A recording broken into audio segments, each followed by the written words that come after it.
So again, welcome everybody here to technical session 19, construction and demolition waste management. Our first speaker, Sudhir Panada, are you present? Please unmute and acknowledge if you are here.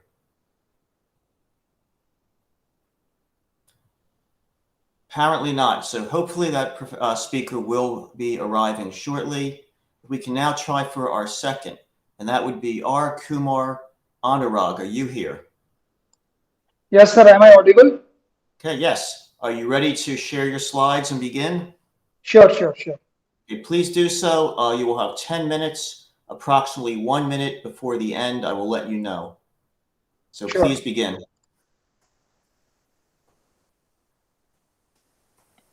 Is it visible now? It is starting, yes. Okay, thank you. Yes, we can see your slides, yes. So, good evening, good morning, respected chair, co-chair, and all.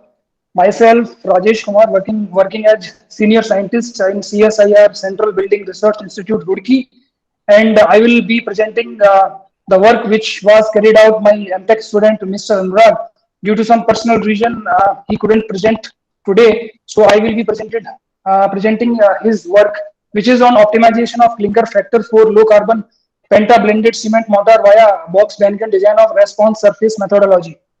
So the outline will be, firstly, I will discuss briefly about the introduction, need of study, objectives, materials used, characterization of materials, methodology, followed by result discussion and conclusions. So this work is the extension of the work that has been published 3 months before in the journal Powder Technology.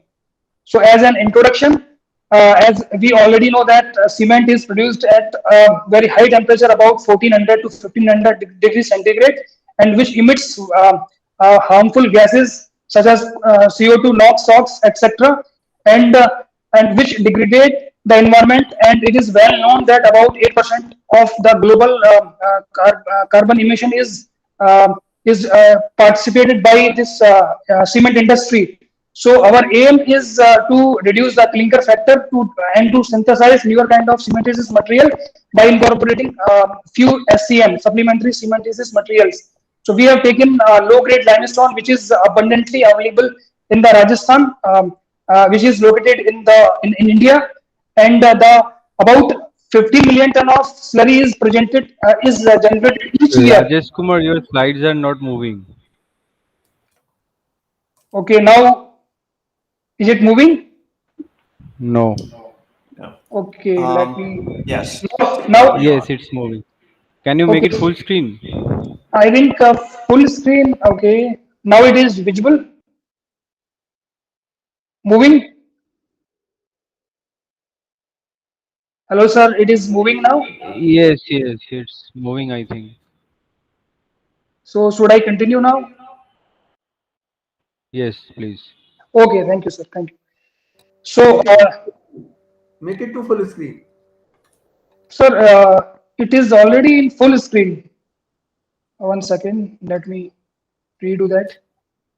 If you click slideshow at the top, that would make it somewhat larger. 1 second. And from current slide, yes. Now it is okay, sir.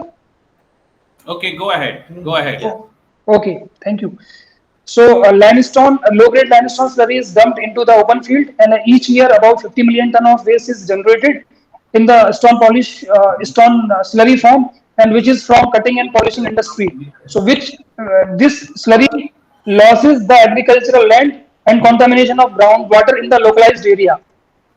So the objective of the study was firstly to produce a low-grade calcined limestone, and then to determine the optimum doses of uncalcined and calcined limestone, which was thermally activated here in our lab at temperature about 800 degrees centigrade, and that enhances the physico-mechanical properties of cement mortar. Then the objective was to maximize utilization of uncalcined limestone in construction industry to make a mixed proportion such that it can be used as the masonry mortar or the high strength mortar, and finally to obtain a final mix with different content of SCM that is effective in attaining the desirable properties as per IS 8112 of Indian standards. So the material that we have used was binder in the form of OPC, fly ash, was collected from NTPC plant, that is National Thermal Power Corporation plant.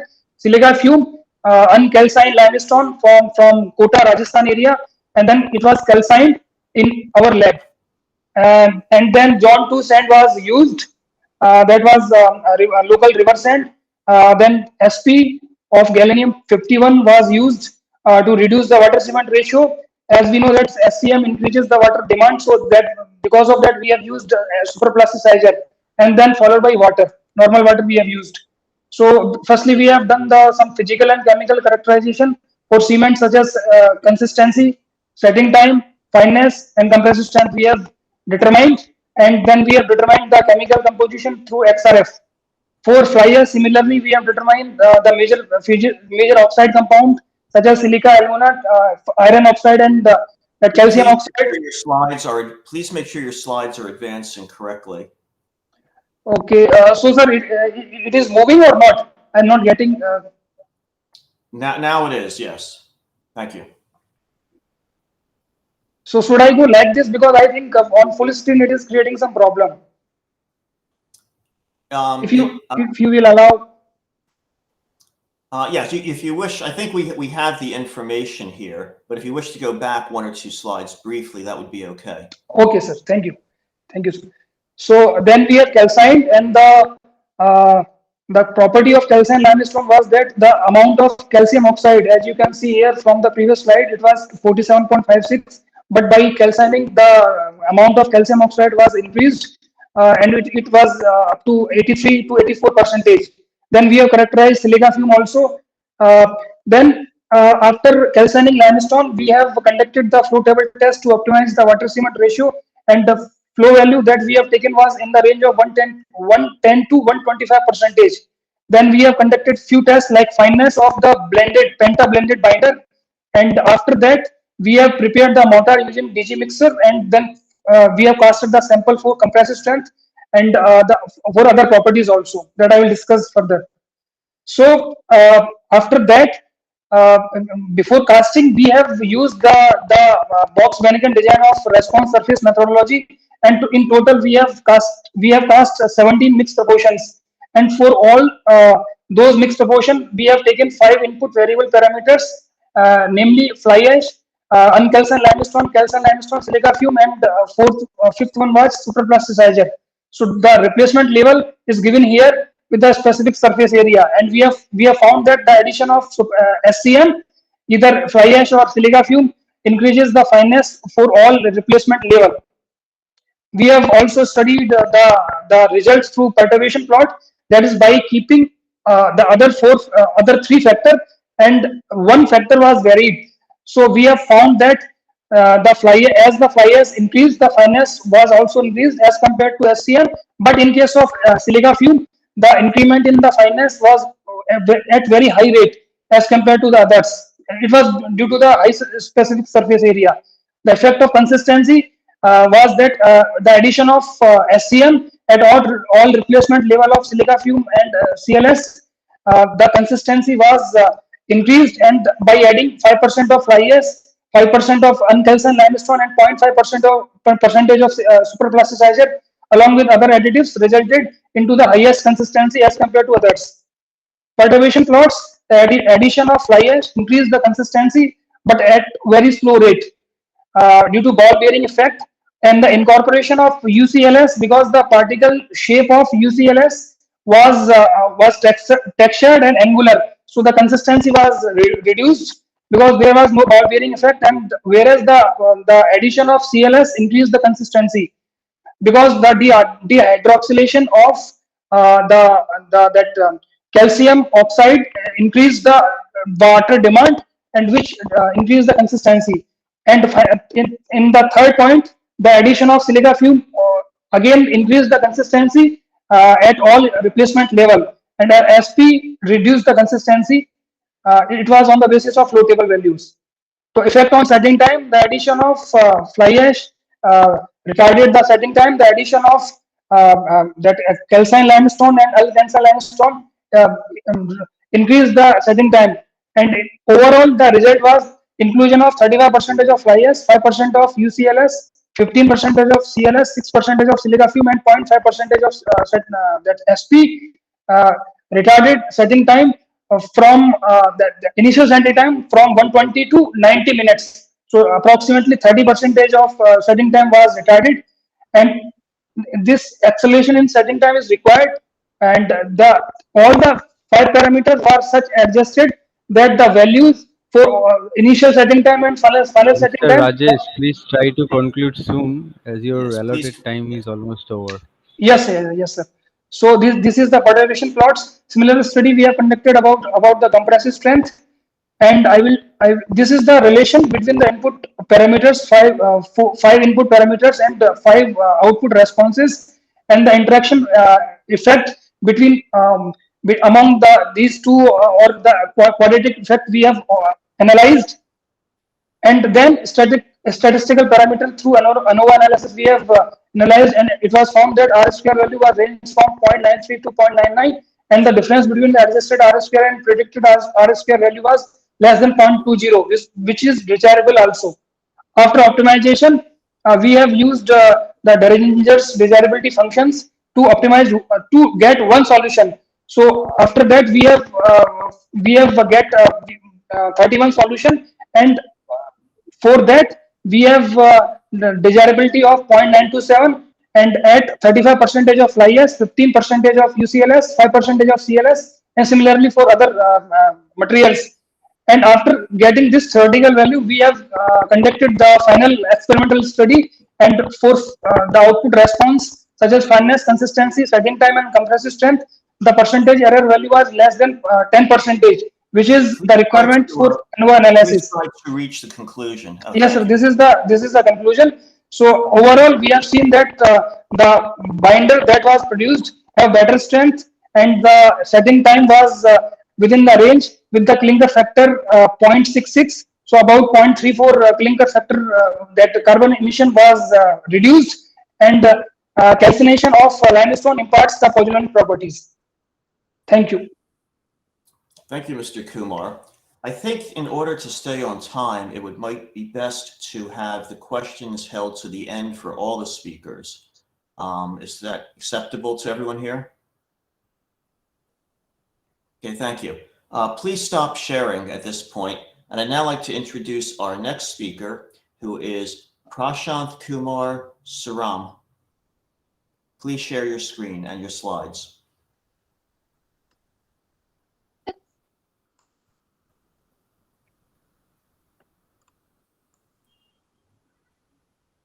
I think he's not online. Shall we move to the next Speaker's speaker? not here? Okay, then we should probably move on next to the following speaker, and that's going to be Pradeep Kumar Khandawal. Are you present?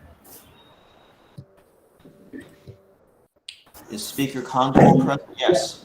Yes. Okay, welcome. Please share your slides and begin.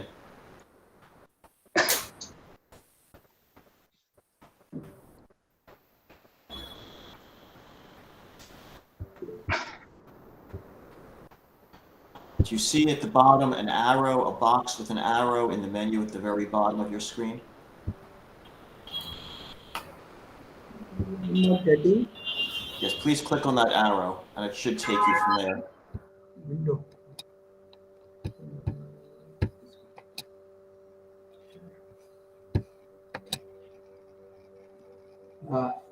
Are you able to see?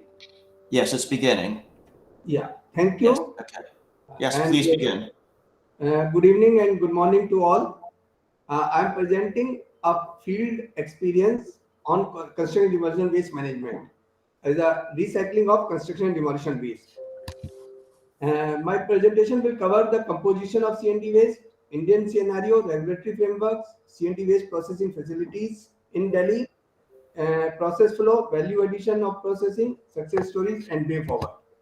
Now, as you know, the construction market in India is over 900,000 crores, which is second in the world. The construction industry in India is growing at a twice of the world average. Now, construction industry likely to face material supply issues and rise in prices of construction material due to ban of various activities in India like mining and mining, etc. So we found in some one of the studies that annual generation of CNT waste in India is around 100 million, and Delhi itself generates around 7,000 TPD per day. And as per the Niti Aayog study, the estimated annual consumption of the sand is 750 million tons, soil is 123 million tons, and stone is 2,000 million tons. If we do, and our generation of CND waste is only 100 million tons. If we do total recycling of the CND waste, then we will get only 5% material for the as a recycled material. So the basic in India, the basic major component of the CND waste is cement, concrete, broken bricks, plaster, steel, rubber, broken stones, timber, soil, etc. And out of which more than 70% of the CND waste comprise mixed sand and soil. That is the main issue in this thing. The various studies were carried out to assess the construction demolition waste. So as per these studies, the construction demolition waste is generated from the new construction is 40 to 60 kg per square meter. For demolition of a building is around 300 to 500 kgs per square meter. And according to me, these needs a revision in the calculation. So as per recent IIT Kanpur study, which shows that because of the CND waste, the air pollution PM10 and PM2 is of the tune of 6.5 tons per day and 2372 tons per year. It is possible to optimize the construction demolition waste up to the 95% of the total CND waste by using dry and mixed waste, which in Delhi we are doing it. And these aggregates, sand and this can product having great potential to replace the natural materials. In India, from 2000 onwards, various studies has been carried out to optimize and promote the construction demolition waste recycling. So the first study was done in 2000 to estimate the quantities of the CND waste. Then 2014, another study was carried out. Another studies were carried out. Another studies were was carried out by CPWD. 2016, 2015. European Union has carried out one study. 2016 GIZ carried out one study, and thereafter Government of India has notified the CND waste management and handling rules. Since then we are working on these lines. Then guidelines for environmental 2017, the guidelines for environmental management of CND waste, 2017 training manual on CND waste, and 2018 promoting processing of CND waste, 2018 guidelines on recycling, and like this various studies has been carried out. And as per the notification of the Government of India, as per the notification Government of India, the duties of the waste generator was emphasized. And here I am showing the exact text which has been given in the rule of CND waste management rule 2016, which shows that generator, whether it is small or the bulk, to collect and keep the segregated waste within their premises should not mix with the MSW.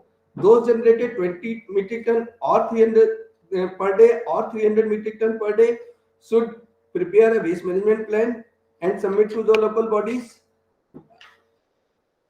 And though every generator should deposit their CND waste at the authorized waste generator, authorized collection center or the processing facility, and every waste generator should pay relevant charges of transportation and processing. That is much more important for the circular economy for the CND waste as notified by the local bodies. Now, thereafter, after lot of persuasions from the local authorities, Government of India, Bureau of Indian Standard has notified regulatory framework for use of this material in the plain concrete, reinforced concrete, lean concrete to the certain extent. That helped lot of use of CND waste. Accordingly, then the main construction agency in India, CPWD, has notified various notification to how to use, where to use, and their specification and all those things. Thereafter, various local bodies, various government agencies in Delhi, like National Building Construction Corporation, Delhi Development Authorities, Urban Development Department of Government of Delhi, Public Works Department of Delhi, East Delhi Municipal Corporation of Delhi, has issued various circulars and notifications for promoting the collection and transportation of CND waste and processing and reuse of this recycled material. During various discussions, it was found that the quality of the CND waste is not as per the virgin material, or is not that good. So a detailed studies was carried out for 6 months, and we found that this material, the acid soluble part was 12 to 18% and 12 to 16%. Dissolved silica content and the reduction in the alkalinity were used to assess the alkali aggregate, and some expected variation in mechanical strength performance were found, and some of the aggregate crushing value were found above 30%. So this shows, and mechanical LA aberration was found satisfactory. Water absorption varied and expected due to variation in the feedstock. Recycled aggregate product at Sasti Park are suitable for range of user applications like concrete block, production, tiles, road, construction, etc. So a detailed study was carried out, and that was published also. Now we will tell what Delhi is doing for the construction and demolition waste management. Delhi generates around 7,000 metric tons per day. Where we collect around more than 6,500 metric tons per day. We have created 167 local sites for collection of the CND waste, and we have 5 plants in Delhi, 2 in North Delhi, and 1 in East Delhi, 1 in South Delhi, and 1 proposed plant is at North Delhi again. The total processing capacity is 5,150 TPD, whereas the generation is 7,000 TPD per day. These are the various locations of the CND plants in Delhi, is spread all over all the corners of the Delhi. So to reduce the transportation of the CND waste. This is the first pilot project we put in this thing, North Delhi, Buradi, and there we started with 500 TPD and then raised the capacity to 2,000 TPD. Till then, we have processed more than 6.5 million of CND waste at this plant. This is another plant at state-of-art plant at Sasti Park. I'm sitting there only, and this is a 500 TPD plant in a very small area of 2.5 acres. Then we, as the this generation is increased, we raised this capacity to 1,000 TPD in 2018 only. Here also we have already processed 1.2 million tons of CND waste since its inception. This is another facility at Modika, Ranikheda, 150 TPD. Now I will ask my friend Sandeep Malhotra, who will explain the project scope and process. Thank you very much, sir. Thank you. It's a great opportunity to being a part of this presentation. We would just like to mention here that Delhi pioneered in India in construction and demolition waste processing facility. So this is basically a scope which is there on your screen. It is doing a secondary waste collection, then transportation to the processing site, And the processing side have weighment, segregation, wet and dry processing unit, and the recovery and reuse of the waste, which can be converted into curbstones, paver block, bricks, granular subbase, etc. This is a basic snapshot how the facility works. The collection vehicles will go transported, and the weighment will be taken onto the processing facility. And in the wet processing unit, so this waste will be processed, which reduce all kind of an air pollution. This is basically a negligible air pollution in the environment. These are the project benefits. What we have is approximately 82 lakh tons of C&D waste till date we have processed, and the endeavor is well appreciated with the Ministry of Urban Development and asked to look more possibilities which we can do it. And the one Sorry to interrupt you, sir. Your 10 minutes are already over. Please try to conclude. Okay. So basically, this is what is the output which comes in from waste, what we received, and the output of the material balance. And here we can say that 95% of waste is processed and reused.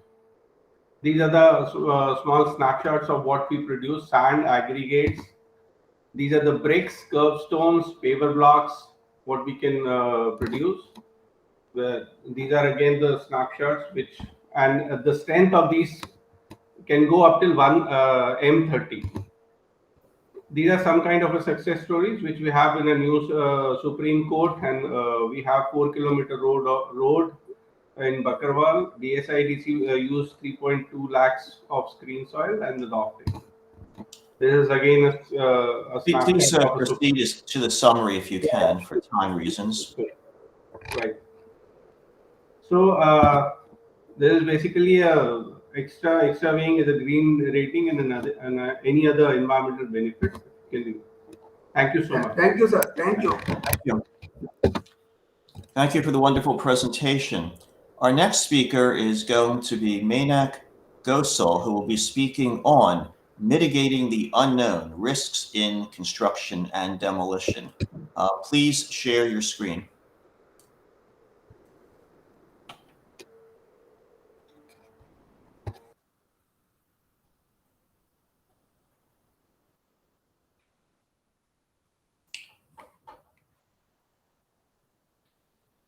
Is our presenter here? Gosal? Sir, I don't think he's online. We shall move for the next. Then let's move to the next speaker. Let's move to the next presenter here. And that is going to be Padma Parija. Yes. Are you present? Padma Parija, are you available online with your presentation? Okay, if the speakers who are not ready do show up, there will be time towards the end, I think. So next would be Rajesh Kumar. Are you present? Yes, sir. Thank you again, sir. I am present. Okay, please use the arrow at the bottom to share your screen and begin your slides and your presentation.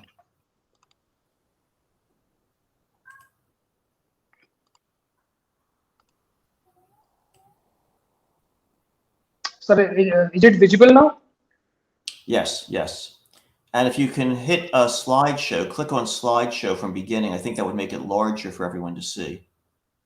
And then from beginning. So now, is it full screen, sir, moving? Yeah, it's taking some time, but I think it'll eventually show up. Okay. Okay, so good evening, good morning, good afternoon, respected chair, co-chair, and one and all. So Rajesh, this is yes. Rajesh, why don't you make the full screen? So actually, in my laptop it is full screen. I think some issues there. I see, there may be. All right, then go ahead. Okay, sir. Thank you, sir. Thank you. So the topic of the presentation is experimental investigation on the effect of high volume, low grade stone slurry on mechanical seismic resistance and thermal properties of aircrete. So in the previous presentation, I have discussed that how the low-grade stone slurry behaves after thermal activation, and in this presentation, I will discuss about that in what way we can use in high amount of low-grade stone slurry, that is up to 50% or 75%. So this is the extension of work that we have published already in one journal. So as an outline, I will discuss about the introduction, experimental program, its design, and followed by result discussion and the conclusions. So this is the methodology that we have followed. So firstly, we have collected that is quota stone slurry, that is also called locally low-grade stone slurry from site. Then we have prepared the powder after drying and pounding. Then material characterization, making of specimens, moist curing, then basic testing such as compressive system and modulus of rupture, etc. Finalization of two mixed proportions. And Rajesh Kumar, if I may interrupt, your slides are not moving. Can you try sharing it once again, please? okay, sure, I will try. They now seem to be moving, yes.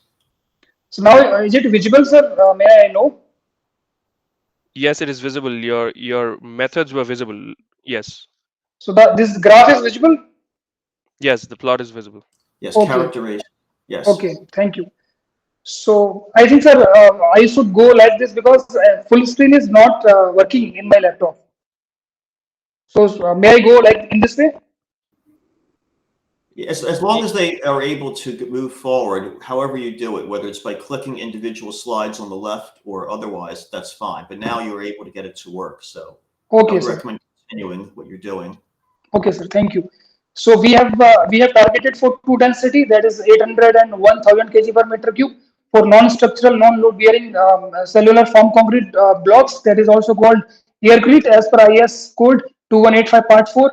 And the constituent material was cement, fine aggregate, that low-grade limestone slurry, surfactant as natural protein and water. So we have characterized physical characterization, chemical characterization for cement. Then for sand also, we have collected from the sand from Roorkee, that is local area. Then we have determined the fineness modulus. It was 1.07, which was less than 1.25. And it should be as per British Cement Association Code 1994 to develop lightweight concrete. Then we have characterized for particle size distribution and some physical properties such as percentage of void, moisture content, etc. As we can see here. Then for that low-grade stone slurry, we have collected after drying. We have determined the bulk density, water absorption, particle size distribution, and some other parameters as you can see here. So finally, we have characterized the surfactant, that is also known as forming agent.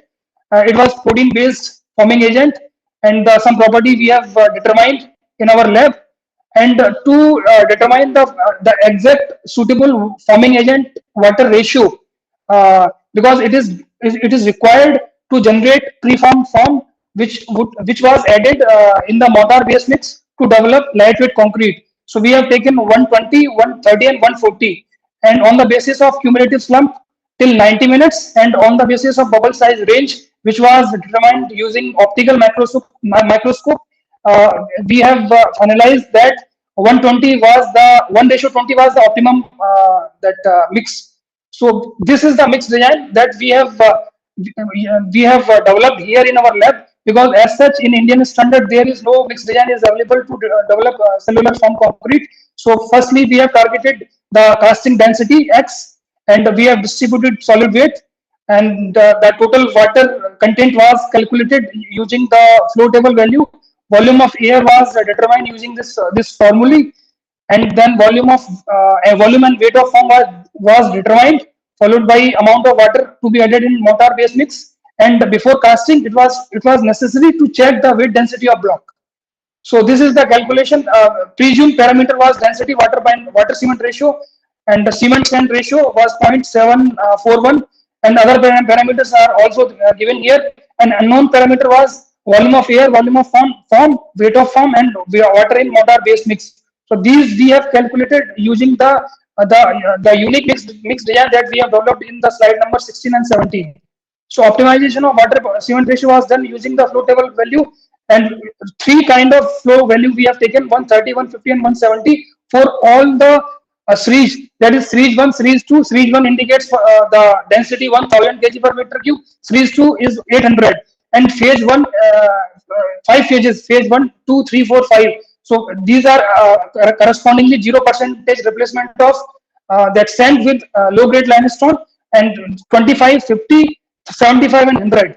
So here you can see the trials that we have conducted to determine the optimum water cement ratio. This is the final graph at 3 flow value, 130, 150 and 170. Design of mixed proportion was we have designed 30 mixed proportion for 2 density based on 3 water cement ratio on the basis of flow value, and 5 phases, that is 0, 25, 50, 75 and 100.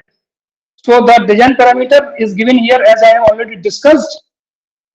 So this one more thing that was sure that we have done, that we have to add extra amount of foam, because the low grade limestone slurry particle has angular in nature, and it can burst the bubble that is added using the that foam generator. So for all the phases and for both the series, we have added extra foam as given in this table. So this is one example, and for series 1 or series 2 for phase 1.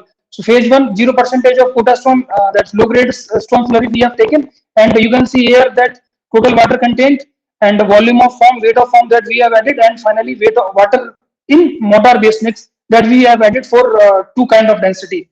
So we have done the casting and then moist curing. We have done also water curing. I will discuss in the further slide that water curing was not so much successful.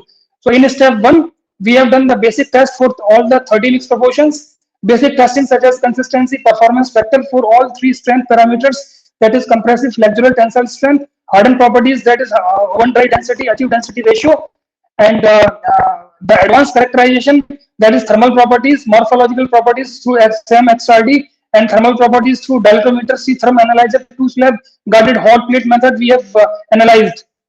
And for durability point of view, we have determined drying sinkage, and for conducting hydration study, we have done the SEM-XRD at 7 and 28 days.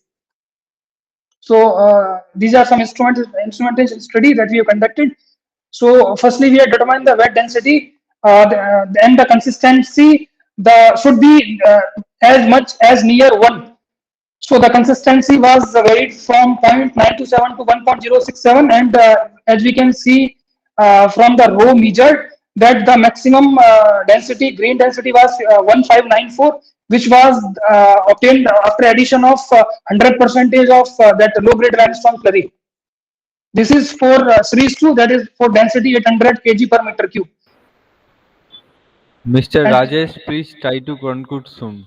Your okay, allotted sir. time is almost over. Okay, only sir 1 minute. So this is the curing design. Through water curing, we have found that the bubble can burst within the cement matrix, and the compressive strength after 7 days was only 1.12 MPa, which was not as per targeting design strength. So that's why we have selected moist curing. Mechanical properties, compressive, flexural and split tensile strength we have determined, and this is the graph, that is performance factor. This is also called specific strength, that is strength to density ratio, and we have finalized that at 50% replacement level of sand, the performance factor for all the 3 strength attribute was maximum for 1000 kg per meter cube and for 800 kg per meter cube also.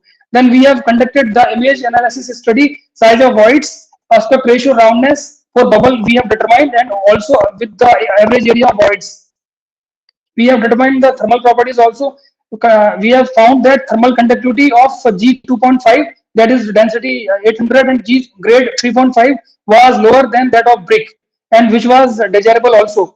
Dimensional variation was determined through length compactor, and it was less than as per specification of IS standards. XRD study we have conducted, and we have seen that low grade limestone slurry bears as nucleation site, and which accelerate the hydration of cement, and due to which the amount of CSH was increased through QXRD. Thermal properties were determined using dilatometer study, and we have also seen the thermal dilation rate and maximum and minimum CTE.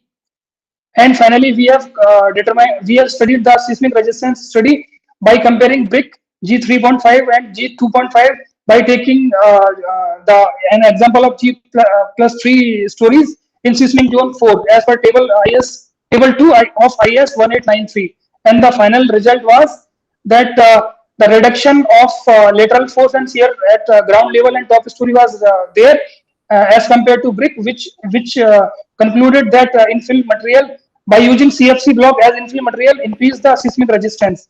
So this is the result of the blocks of two density, that is 800 and 1000. This is the pure blocks, fall tiles, floor tiles that we have developed using the low grade limestone slurry, and we have conducted the industry meet in the localized area in Rajasthan at various places. We have transferred the technology with three technology we have transferred, and the YouTube videos available in this URL.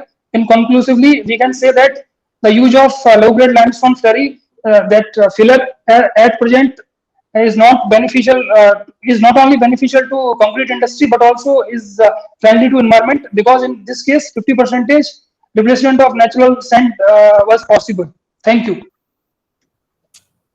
Thank you for the presentation. Are there any additional speakers from this session who have not yet presented?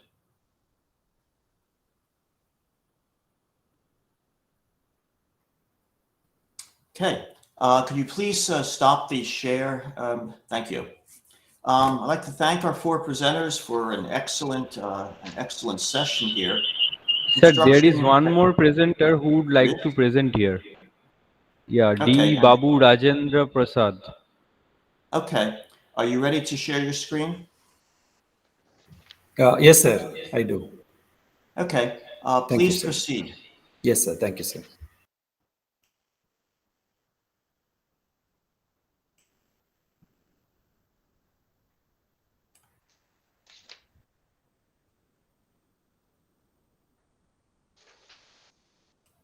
Is Mr. Rajendra Prasad on the list today? I can't find him on the list. No, sir, he is not on the list, but Professor Ghosh allowed him to present the paper in this hall, actually. Okay, for sure.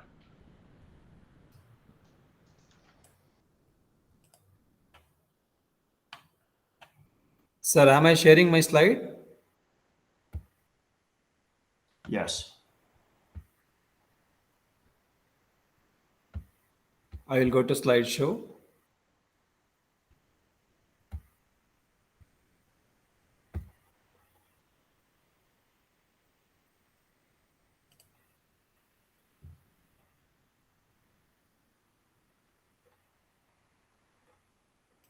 Yeah, is it visible, sir? It is visible. Yeah, thank you. Good evening, dignitaries in this conference hall. Myself, Rajendra Prasad from Vidyavardhaka College of Engineering, Mysuru, India. Thanks for the opportunity to present my paper on control of agricultural biofuel-fed power generation to enhance continuous supply to the agricultural greenhouse.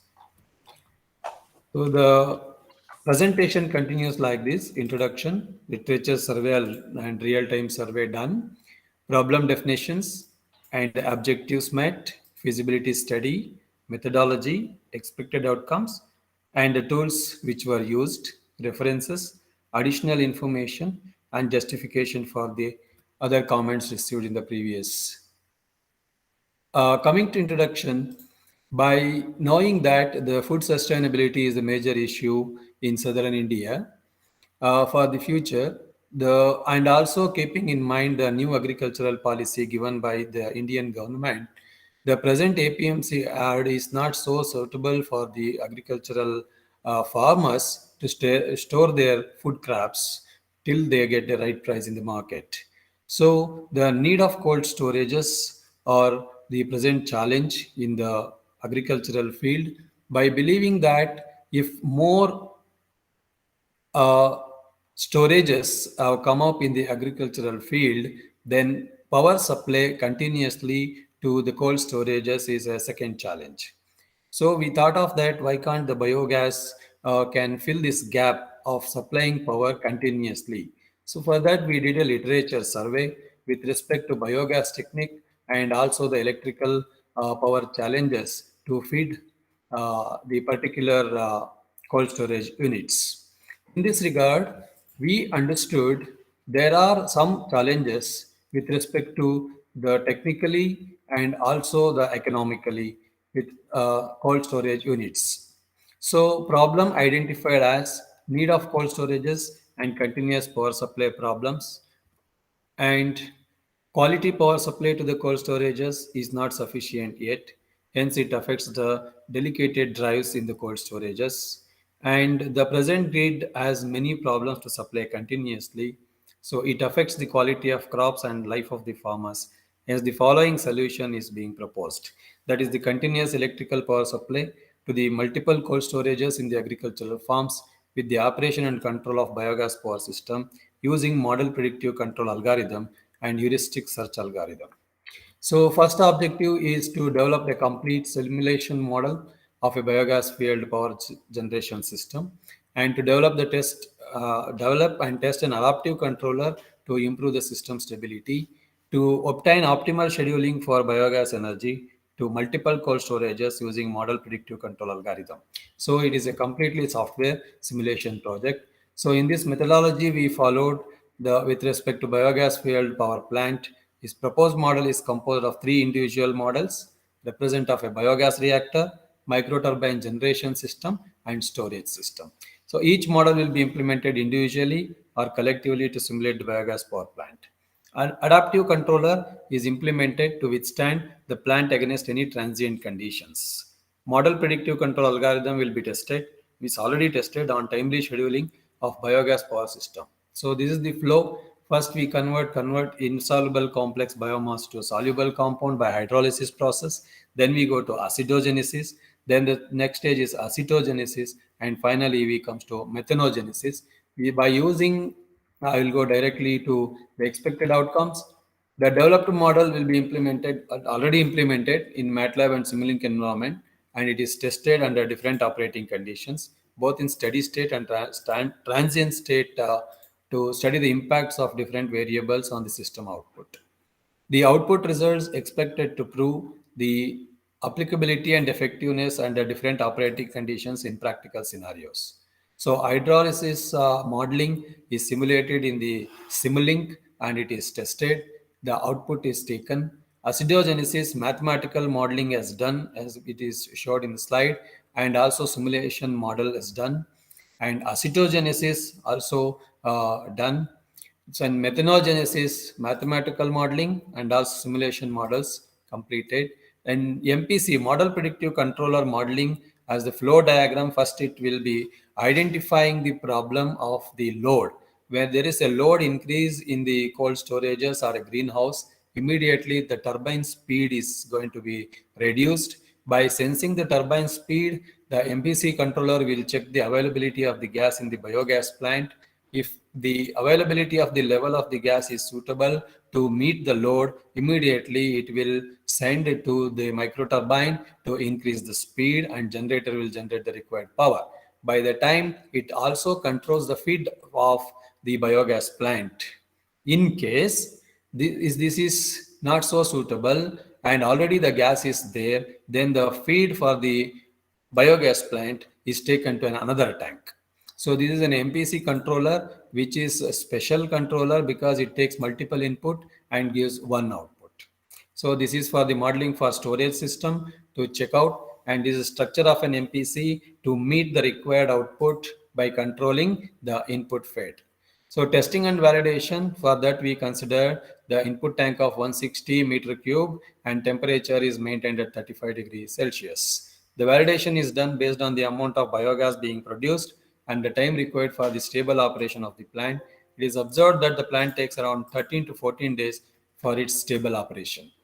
So the proposed biogas fuel power system model is composed of three individual models: biogas reactor, storage system, and microturbine coupled with PMSG, that is permanent magnet synchronous generator.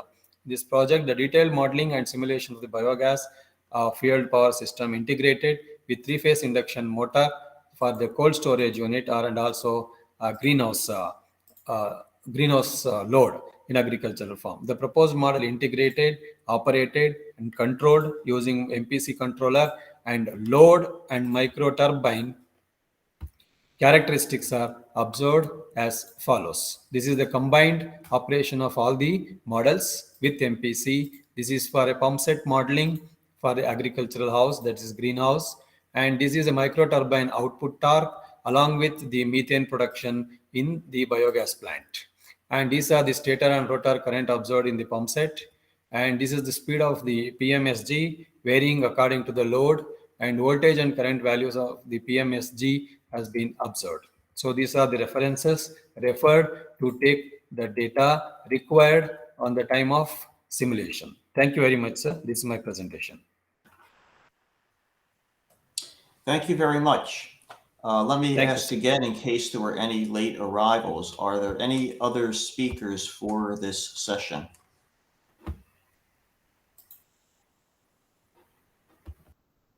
Okay. No, sir. No, no one else is online. Okay. So I'd like to thank our speakers, and I'd like to now have them available for answering any questions. The topic, of course, construction and demolition waste, is an extremely significant one. First, because these particular wastes are always ongoing. As we increase the level of activity in society, they, of course, are increasing in quantity, and they also have special qualities, largely being masonry, metals, other non-degradable materials. They can be handled in many different ways. So I think at this point, because we have a manageable number of people here, anyone who wishes to ask a question of any of the speakers, please just unmute and do so. I think that's easier than using chat.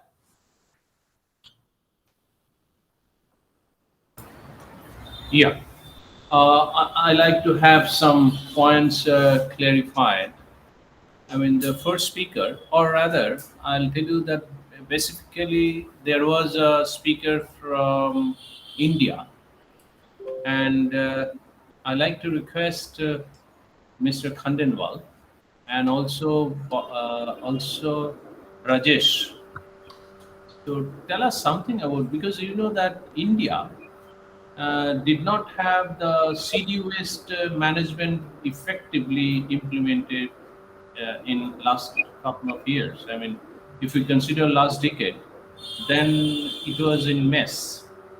In mess means the CD waste and municipal waste were mixed, and as a matter of fact, the calorific value of municipal waste was very low, and the energy recovery and other recovery was very great problem. But very recently, in 2016, India has incorporated the rules, which is CD Waste Management Rule 2016, a separate rule we have instituted, and we have started implementation. So now in India, there are a number of recycling plants, and it is mandatory requirement for the municipalities and the municipal corporation, including the responsibility given to the Chief Secretary of the state, that there must be a recycling plant of CD waste, starting from the collection, storing, and recycling. On the other hand, the legislation is very weak, or rather there is scope for a legislation for the utilization of those recycled products, CD waste recycled product. So I believe that there is a big gap. So I like to know from the researchers who are doing work on CD waste management, specifically in India, in at least in South Asia, that how this can be minimized, the gap. One, of course, the legislation, but second is to what extent the awareness of using recycled CD product, rather CD waste recycled product in the construction, either building construction or bridge construction or any other construction. Can you give some highlights on this? What is the status and what is the way forward for this? So, shall I start? Please. Since 2000, we do not have any rules either for the solid waste management or the CLD waste management. In 2000 rule, there is a mention of CLD waste which should be kept separately and transported.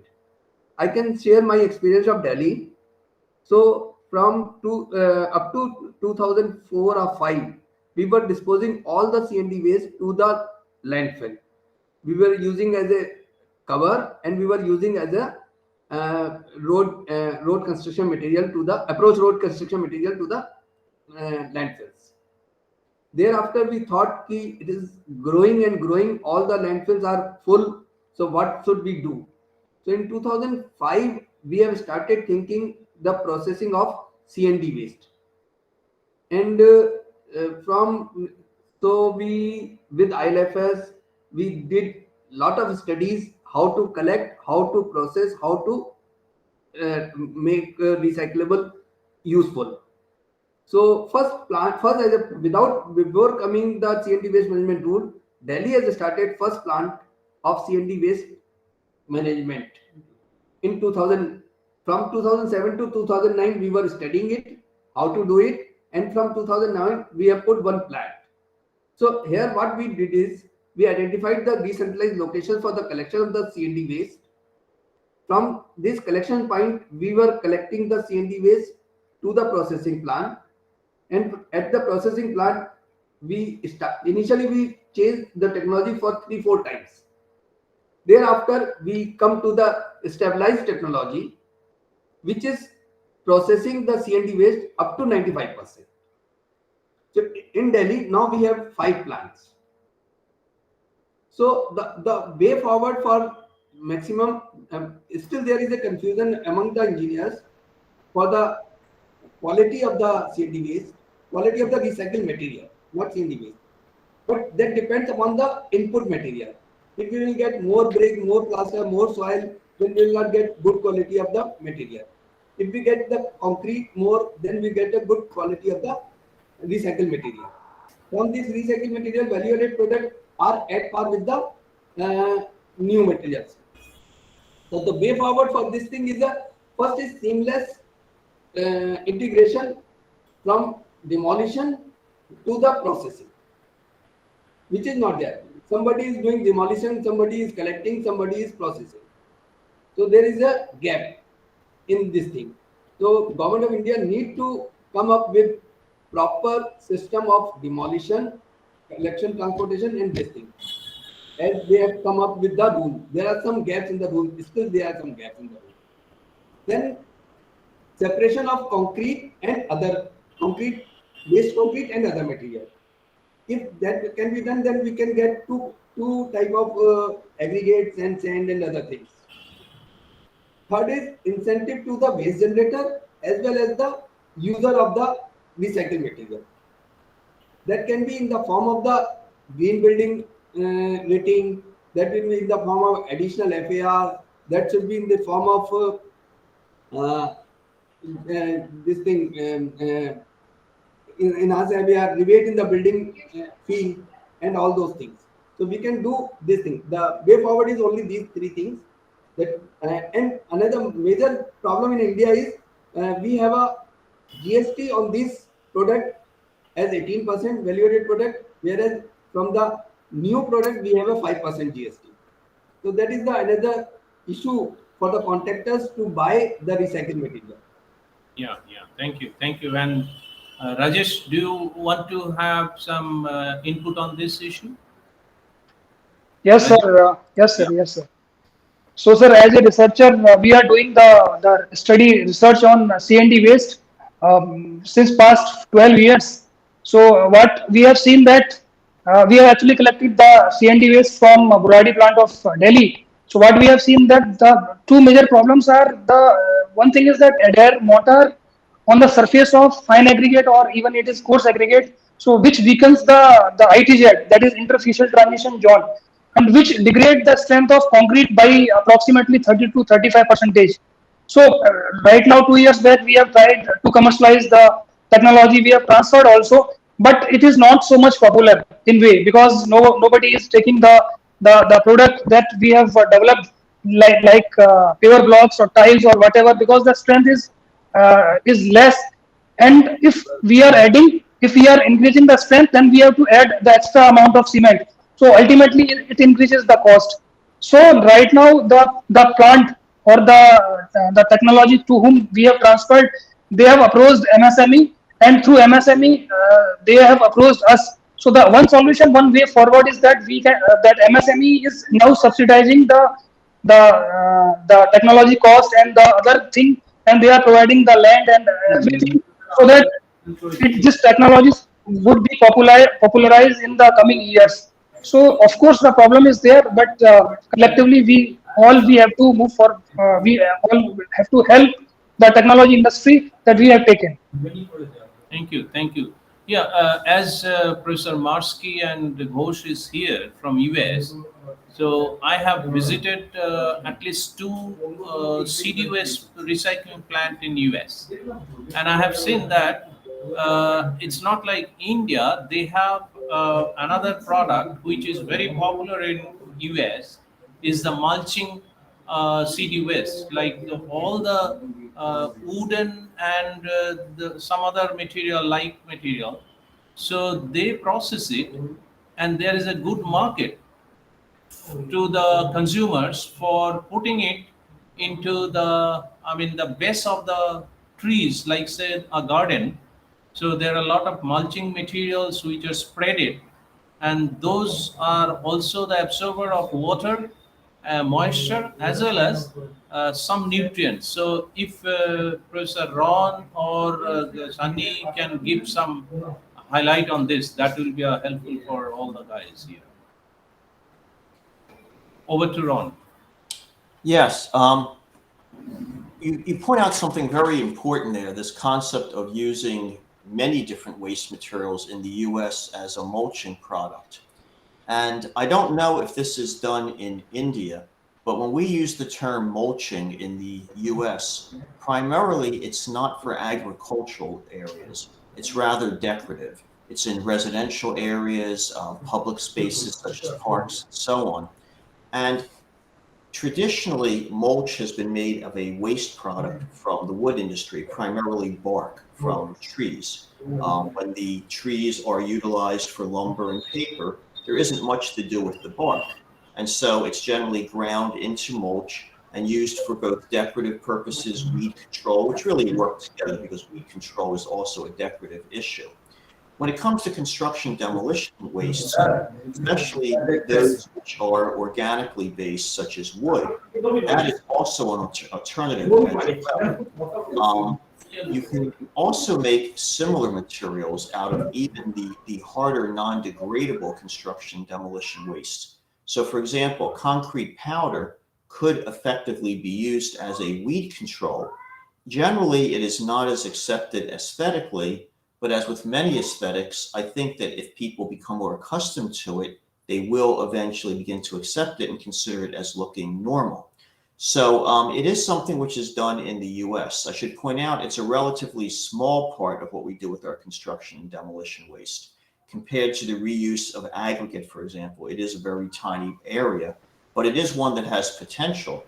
And if there isn't enough market, enough use for construction demolition waste in recycled aggregate and so forth, then I think it's something that should be looked at. So it's a very good point, Professor Ghosh. Yeah. And one more thing, you know that we produce construction and demolition waste from mainly the construction site. But whenever we talk about different disaster, the waste generation, it's huge. I mean, it's not a traditionally quantified material, but these are all emergency material. Like what I know that Sunny is working on, earthquake and seismic areas. So if Sunny, if you can give some highlight on the generation of construction and demolition waste from natural disaster like earthquake, and how it can be, I mean, managed, how earthquake building can be, I mean, how buildings can be can prevent from the failure and creation of C and D waste during earthquake. Over to Sunny. Yes. Thank you, Professor Ghosh, for that question. Well, concrete is actually the second most used substance in the world after water.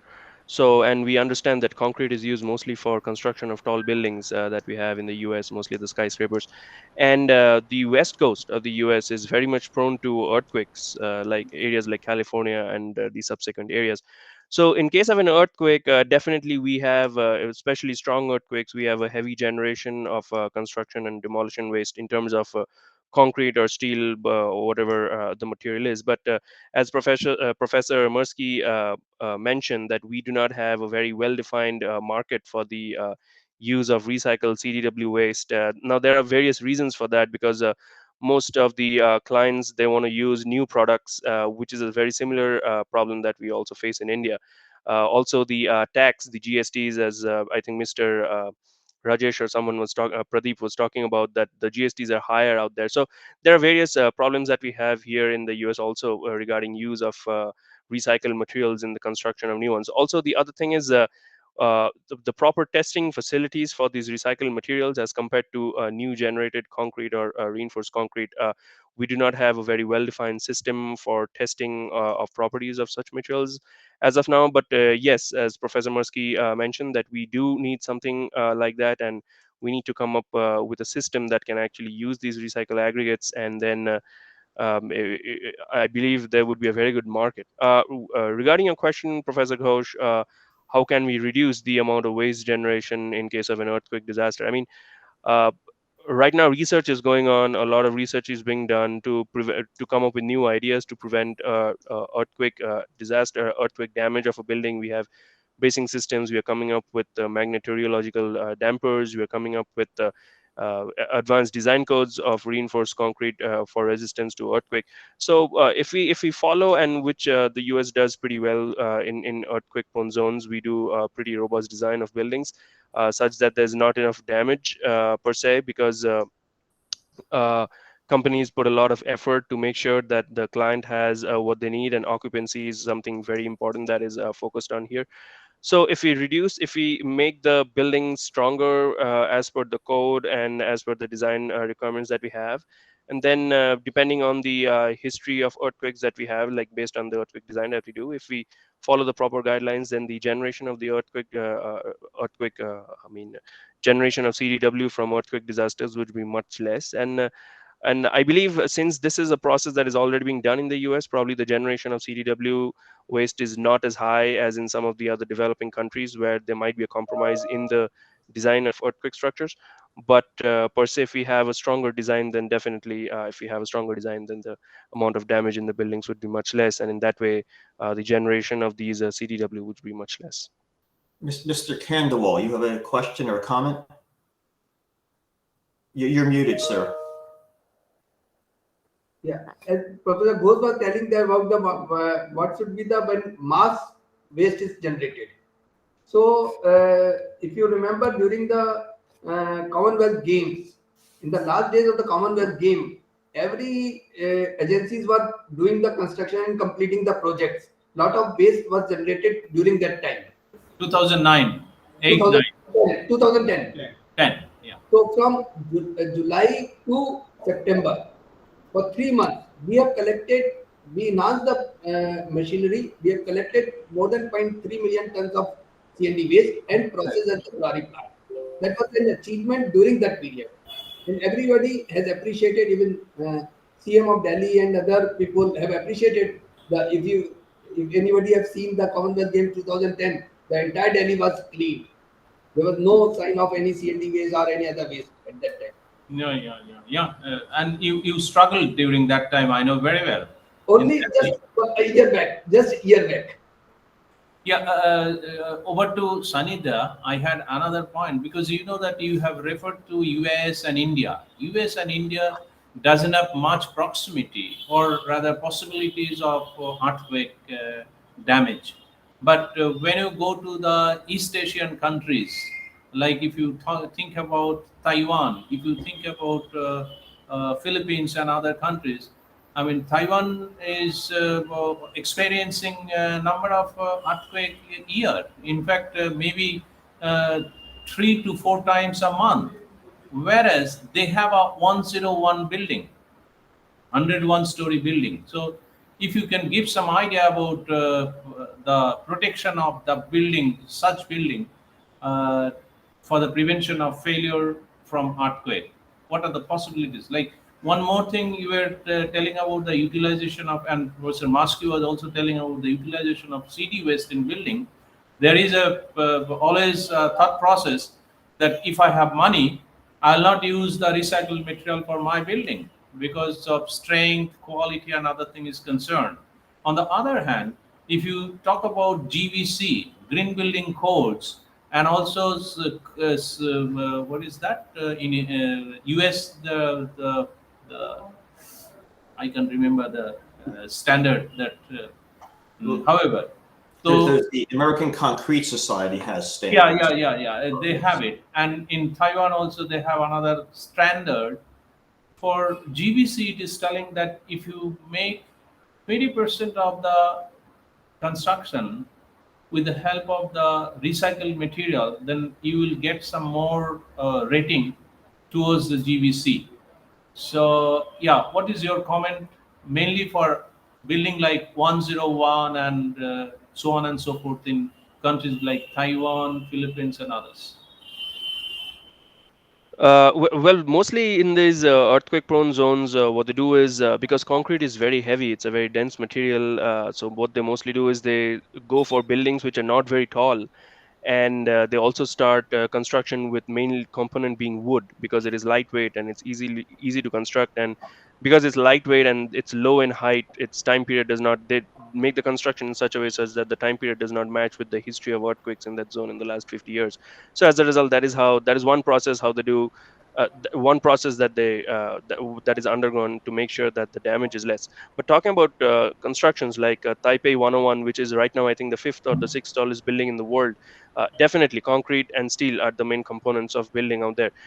Regarding Taipei 101, they have this very state of the art system, which is a tuned mass damping system, which not only protects it from earthquake shaking, but it also protects it from any kind of wind movement that might be there in the building. So I have personally been there to actually see this technology, and it is very interesting to see, because when you're at the 100th floor or the 98th floor, you can actually feel the building, it is moving, not only in earthquake, in case of wind, because there's enormous amount of wind at that height. So you can feel the building moving, and you can also see the huge, it's the tune mass damping system is like a football. It's hanging from the center of the building, and you can actually see the ball moving to make sure that the center of gravity of the entire building does not shift too much. But you can feel that the ball is moving and the building is moving, but the net displacement of the system does not, Zero. the relative drift is not so high. So as a result, that is how they take care of the relative drift between the stories, and that is how they do the protection of the system. I mean, that is the predominant system that protects it from any kind of dynamic movement. But also they have lateral bracing systems, and which I won't go into details, because most of the buildings have lateral bracing systems these days, and they have damping systems in place of the connectors, which they retrofit maybe after an earthquake event. But yeah, the Taipei 101, the predominant system is a tune mass damping system, and that is how they do the controlling. And but the thing is that you implementing a tune mass damping system is very expensive. It's not possible to do it in any kind of residential buildings, and it's only for tall buildings that you can implement such stuff. But for residential buildings, what they usually do is they have, as I mentioned, they have wood construction or any kind of other lightweight construction. Like in today's one of the presentations, I think um, Mr. Rajesh from Roorkee was talking about aircrete and its system, and I believe the density of the system is much less than the traditional concrete that we use. And he also mentioned that they have used it for earthquake resistance, and they have shown promising results. And so systems like these can be used in future for building structures in such Yeah. Thank you. earthquake predominant zones. Thank you. I know that you have done a lot of significant work in the earthquake, design and all these things. So thank you. This will be really helpful input for all of us. So over to the chair, Ron.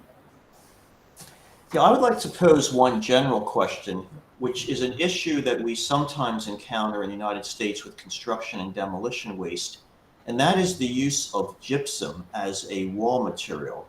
Is that done in India commonly or not? Using what we call gypsum board. It's a layer of gypsum with paper on both sides. in the United States, for residential construction for probably more than 60 years, that has been the standard. So the gypsum board is manufactured, it's easily installed. Rather than pouring plaster or concrete in place for interior walls, it's a very inexpensive, low labor way of building a wall. And a problem we have with that is that gypsum contains a great deal of sulfur. And when it's placed in a landfill and anaerobic conditions are created in the landfill, which will eventually happen, the microorganisms that are anaerobic produce hydrogen sulfide from the gypsum. And as we have large amounts of construction waste coming into landfills, very often it poses an actual hazard because hydrogen sulfide can cause not only unpleasant odors, but even health impacts for the workers on the landfill. So I wanted to just essentially throw this out as a question, whether or not this is something that has been encountered in India or anywhere else in the world where anyone has worked, or maybe it's just specifically North American. In India, we do not use much of the gypsum board, but we do not find any gypsum board in our C&D waste. Wherever they use and demolish the partitions and all those things, but we were not getting in our C&D waste. Oh, okay. Thank you. Are there any other questions, any other topics on the broad area of construction demolition waste, or the additional speaker with using biofuel for a greenhouse, which I think was also a very nice addition. While a different topic, it's certainly something which is very significant today with the increased use of biofuels and the interest in taking organic materials and using them rather than simply allowing the carbon-based materials to go into the atmosphere without contributing. Any additional comments, anything someone wishes to ask any of the experts we have speaking here?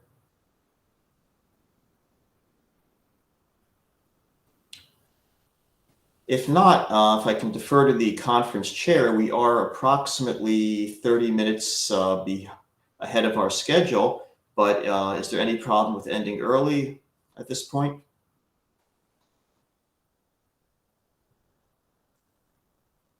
Then I think that would probably be the way to go.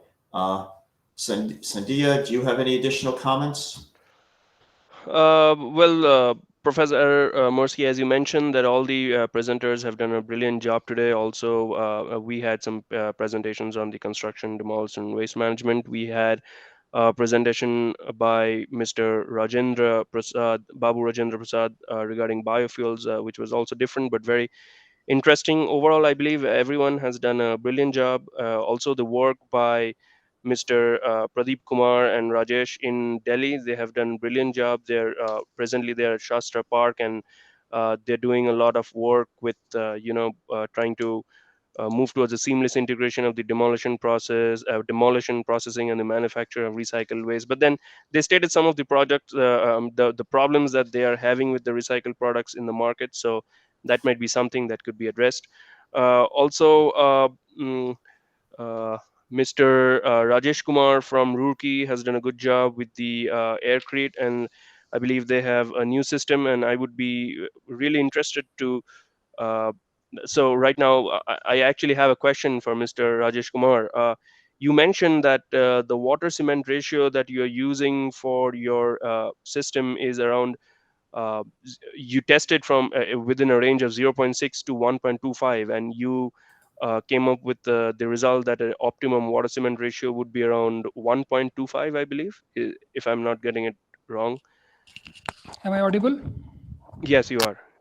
Yes, actually, for 100% replacement of stone slurry, the water cement ratio was 1.25 because it absorbs more amount of water due to its more fineness, because its fineness was about 390 kg per meter, that meter square per kg. So due to its increased fineness, it absorbed more water. That's why water cement ratio was increased in that case.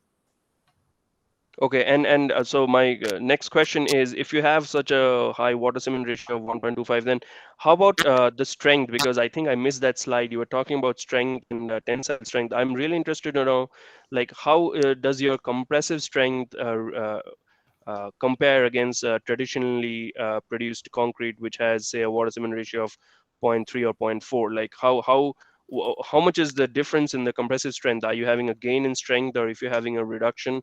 I think I missed that slide, so if you can throw some light on that topic, please. Yes, sir. So should I show the slide or should I tell verbally? You can tell verbally if that is fine. Okay. So by using the water cement ratio 1.25, the strength was in fact more because the density was about 1500. So the strength was about 15 to 60% more, because we have constant that flow value, but due to the increased fineness of that slurry, the water cement ratio was apparently just increased, but in actually there was no degradation in the strength.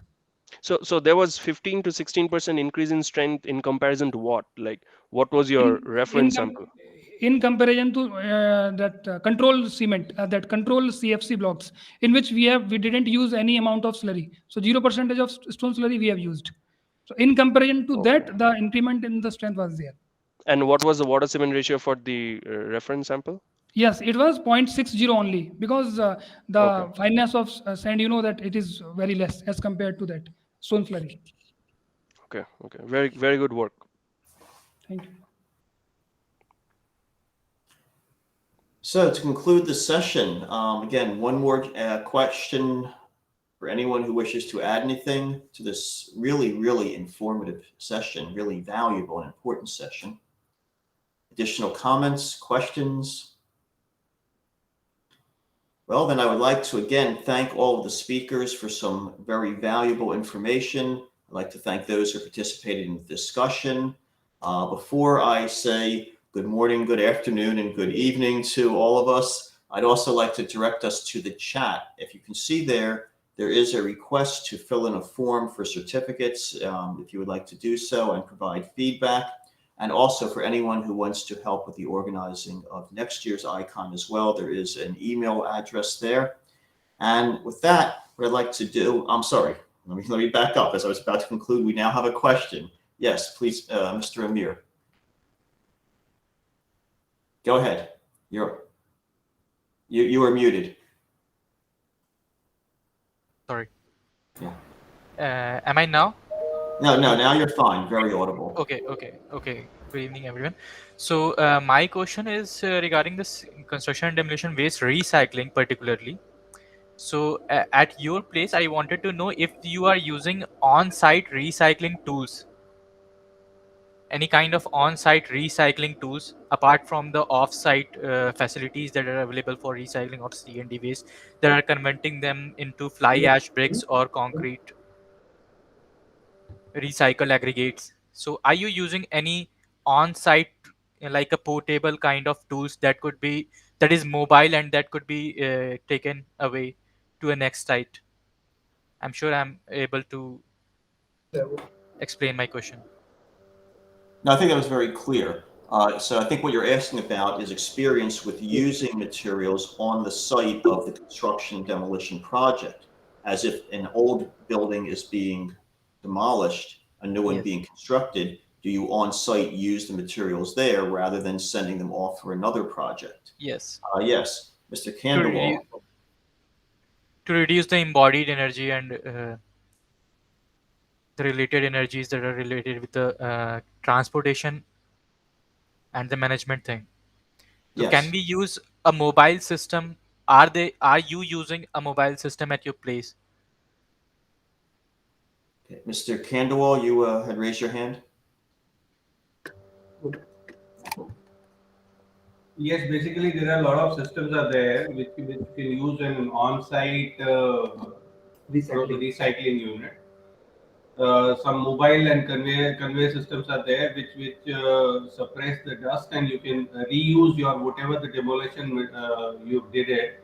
You can reuse the entire thing into the aggregates and your value-added product in situ. In situ project can be set up there. Okay. Yeah.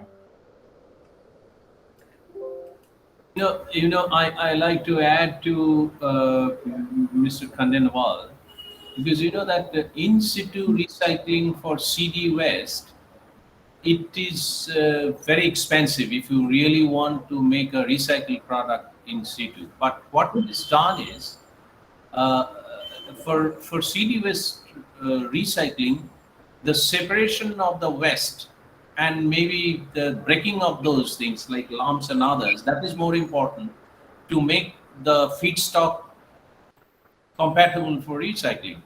So in that way, what is done in India in most of the cases, like the big sites, we have separation unit mobile in situ. And what Mr. Khandenwal, as his friend was telling, that the gravels and others, I mean, there is no point of recycling it if these are applicable straight in the construction. This is one. Second thing, the bricks and others, those are also are not very much recyclable, because if you get the bricks only clean, then you can easily directly use in the construction. So in that way, the what you are saying about the reason, these are all reuse. But if you talk about recycling, recycling effectiveness will depend on if you have a off-site recycling unit. Otherwise, this will be a child's play in any of the sites. And I believe, I think that Mr. Khandenwal can correct me if I am wrong, that in India, per se, the CD waste recycling unit in situ is not very much available, but for the reuse and the preparation of the CD waste, yes, it is the answer. Yeah, over to Mr. Khandelwal, if you have any other. No. In situ facilities are also available in India and is used in one of the major project in Delhi, opposite the AIMS, All India Institute of Medical Sciences. The 4,000 flats we have constructed in Delhi has constructed. So that what they demolish this flat and use all this recycled material. Not only segregating, they demolish, they segregated, and from this segregated material, they prepared bricks in situ bricks. Yeah, I'm telling that.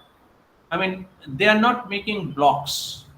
I mean, those blocks which we are making it as a recycled product out of CD waste. Similar type of blocks. Huh? Similar type of blocks they were constructing. That's great. That's great. And Professor Ghosh, I would like to add here that the cost of the in situ production, in situ recycling, is not much higher. If you have if you have some big projects there, let's say a 500 crore project, not even a 1% cost will be there to set up a facility. Great. Marsky and Ghosh, we have a friend from Philippines. I can see Alex. So if he can give some idea of CD waste recycling and CD waste management in Philippines, please give some idea what is happening in construction and demolition waste in your country. You are muted, sir. Please. Are you asking regarding the construction recycling? Construction and demolition waste, the building which are, damaged, and then or in the earthquake, you have number of earthquakes in your country. So all this construction and demolition waste, what you do in your country? Do you throw it in the ocean or you recycle it? No, for construction debris, it goes to the landfilling. We cannot recycle the construction debris, or unless we can use it for backfilling. Okay. We use it for backfilling, but not recycling as not recycled as a product or end product. Only for backfilling. Thank you. Yeah, that's a good information. One interesting additional thing I'd like to add to Mohammed's question on-site use of material, and it's something I think we maybe haven't been directly addressing here, is roadway construction. because in the United States, where we use a lot of asphalt as the top surface paving material on our roadways, on-site use of the materials in the new construction is very common. Very often in the United States, states are responsible for the regulations of how highways are going to be rebuilt or refinished. And very often what happens is the old top layer of the asphalt material that is removed is ground and used as the aggregate with the new construction. And so that's an area separate from buildings, of course, but it's an area where it's relatively easy to reuse the construction demolition material on site with a minimum amount of effort. And it seems to be working very well from what I've seen. Now, perhaps, and you may have more experience in this area if you have any additional thoughts on that. ওকে ইয়ে লিংকটা দে তাড়াতাড়ি ওর নাম্বারটা ওনার কাছে আছে নিশ্চয়ই Ron, I'm sorry. There is another presenter now. He was trying to enter, but possibly be entering if you allow. Okay, and who is that? Manik, his paper is Moinda is. I'll just tell you. So I am also one of the presenter. I was about to present at 8. Actually. Why did you tell us that you are a presenter? So I have just joined. Okay. I have just joined, and I was. You were in the conversation, so. So I think we could. So we have two presenters. I think if we stick to our 10-minute limit, it is still possible. All right. So, Alex, I understand you have a question. Would it be okay to wait until the end when these other two presentations have gone through? It's okay. It's okay. Okay. So, Mohammed, it seems you were here perhaps first of the two new presenters. So, will you be able to share your screen and begin? Yes, sir. Sure. Okay, thank you. Please. Alex, I think you don't have any presentation now. No, I've done yesterday. All right. I just listening and learning.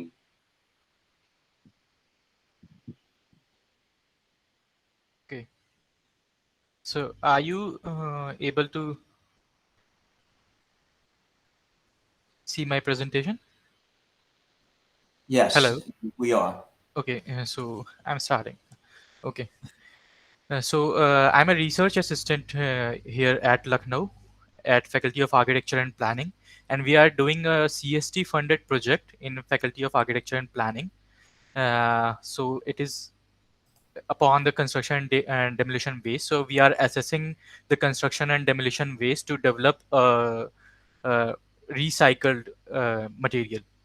So we have just begun the project, and so I'll be just starting my presentation.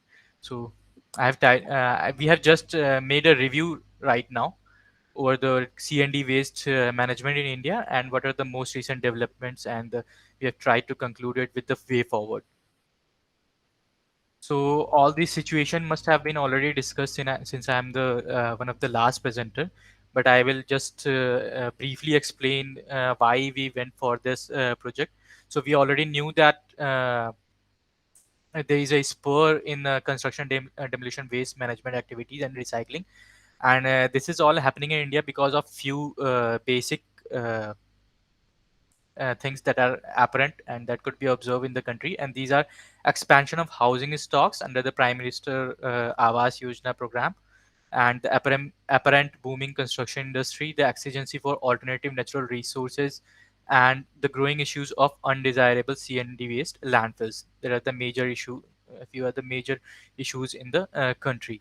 So there is a huge quest also that we know for recycled materials to meet our sustainability goals, like the Paris Climate Meet and the COP26. All the agendas are somewhere meet why we are doing this. So I also like to aware few peoples here that might not aware that IGBC have just launched their net zero waste rating system recently in the conference in the Green Building Congress that just happened in the November. 2021. So they have launched a waste rating system for the buildings and built environment, uh, which clearly shows that the country is and the government is making serious steps towards the green building and the recycling of waste and the CND waste management. So there also can be some other recent steps that could be observed from the government side, like the Swachh Bharat mission that got introduced in 2013 and the solid waste management rules and guidelines that got introduced. So everything that is happening in terms of policies in the country right now is we are all aware of very well that it is due to the guidelines got introduced in 2016 as titled as solid waste management rules. Uh, So there was some specific purpose. That's why we chose this subject. And from our analysis, we found that there are the figures for the CND waste quantity. The overall figures for annual figures for the quantity of CND waste is somewhere missing. I mean, a lot of agencies like DFAC, Ministry of Environment and Forest, and Ministry of Urban Development, GIZ, CSE, all these agencies have tried to estimate the overall quantity, annual quantity of CND waste, but there is a clash and there is a lot of variation in the figures that they have presented. So we try to find out how much is the difference in the figures, and we find a great variation in the figures that they have presented. And we also try to find out the latest figure that is available in terms of the CND waste estimates in the country right now, currently. So studies clearly indicate that there is an absence of a standard assessment source, and which is has been said by CAG in 2008, and that is emphasized by CSE also in 2013, that in presently in the country there are no standard assessment for CND waste estimation. So for our better management and for our better review, we classified the whole topic into the five categories, so that we can better understand the whole management thing related to the CND waste. So we categorized into the quantity estimation and characterization, or you can say the composition of the waste, and then the on-site and remote recycling. Next, we categorized into the handling of the CND waste and the segregation. So we have the whole study that we have done. We have tried to make a review of the whole scenario in the related to the pertaining to the CND waste. And also we have tried to figure out the recent attempts from the various stakeholders that are involved to assess the policies and schemes that got introduced in so methodology. So we studied and review around 40 papers which got introduced specifically after the 2016, because we wanted to see that how much is the impact of the introduction of the solid waste management rules was uh, on the categories that I just defined. And for that particular process, we have confined our objectives to strictly uh, constrain ourselves toward the analysis of current practices. Also, we have further we have tried to discuss the existing challenges pertaining to this waste management in India. Uh, and also the recycling, along with the conclusion interventions as a way forward. So we have limited our scopes that we won't figure out whatever is happening in the field actually, but we will review it from the literature.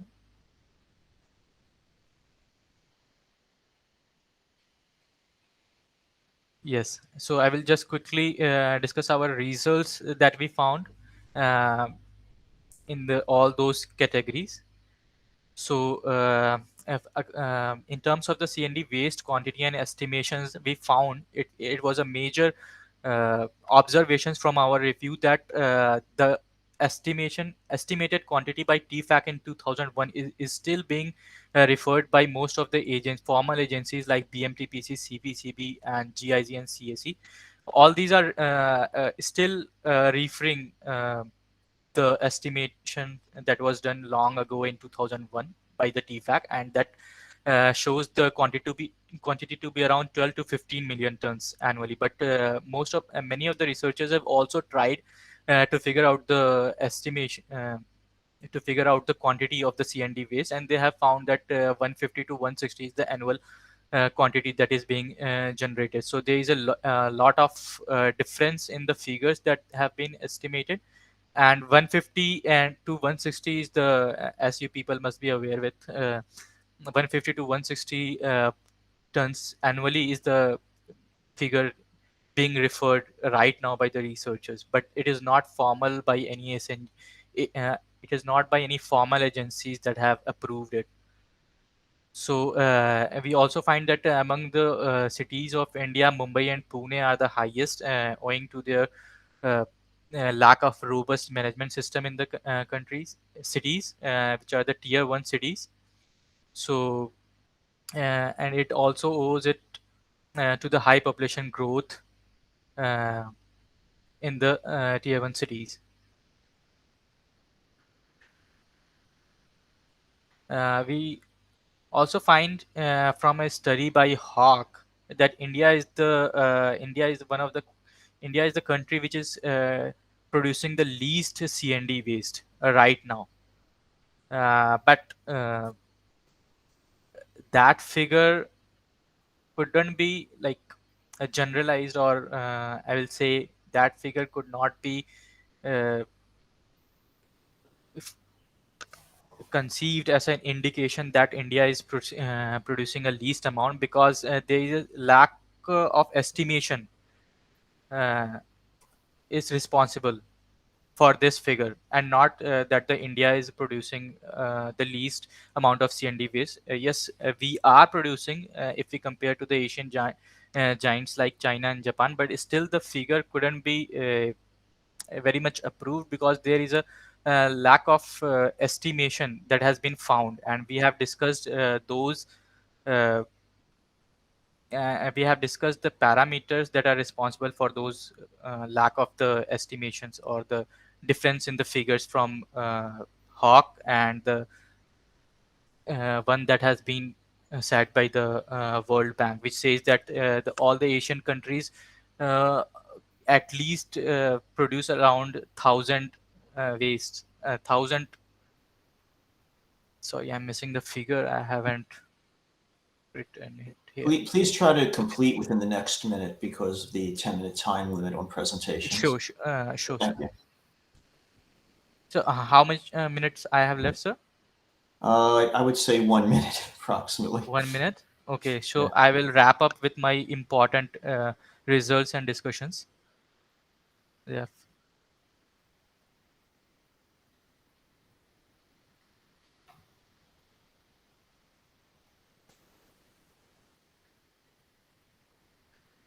Okay, so from all the results that from all the review, we have found that the concrete and masonry are the major components that are being produced in the country right now, and some of the studies like SK Bhattacharya's and the other studies that we found that at least 60% of the CND waste comprises of the concrete and masonry. So this is a major indication for the initiatives and those who are and the manufacturer, those who are producing who are trying to produce their materials out of the recycled waste. So it is a worthy data for them.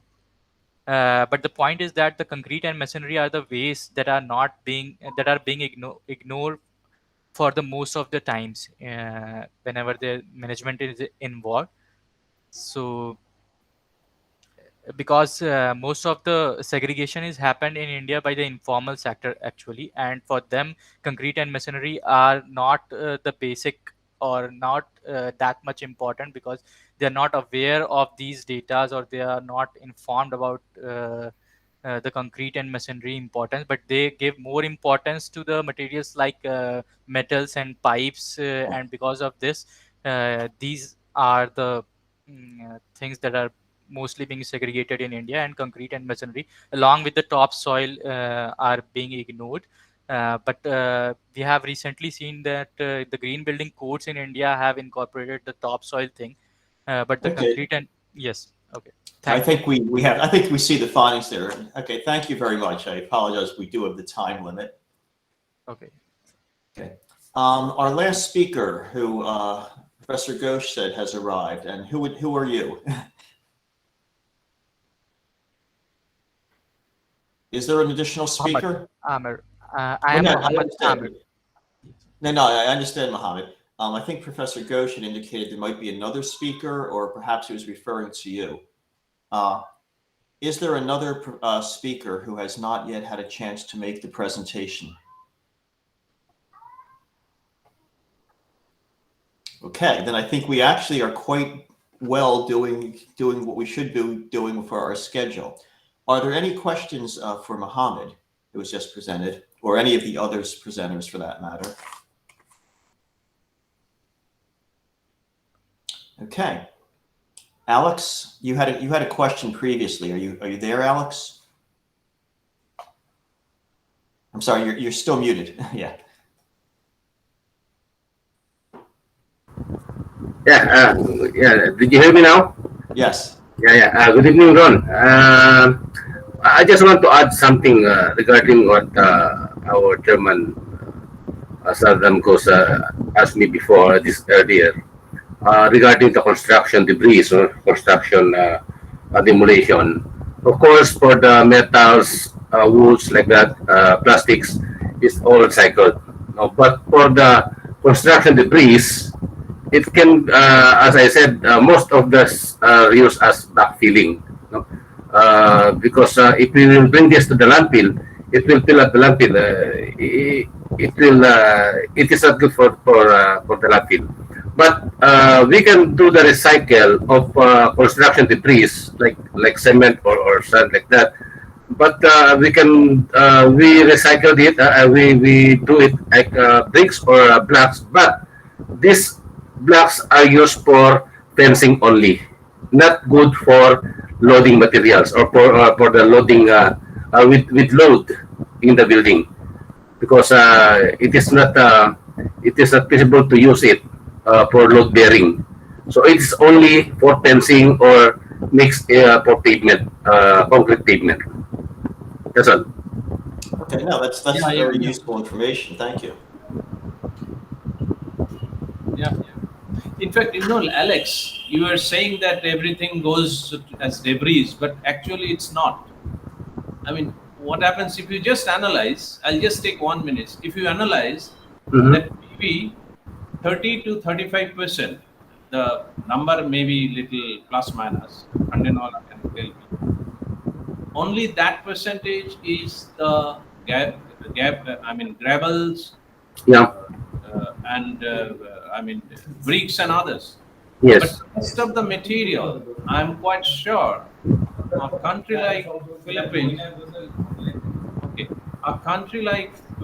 Philippines, they are not throwing it away as garbage, but they are using it, like say wood. There are beautiful doors. What you are doing?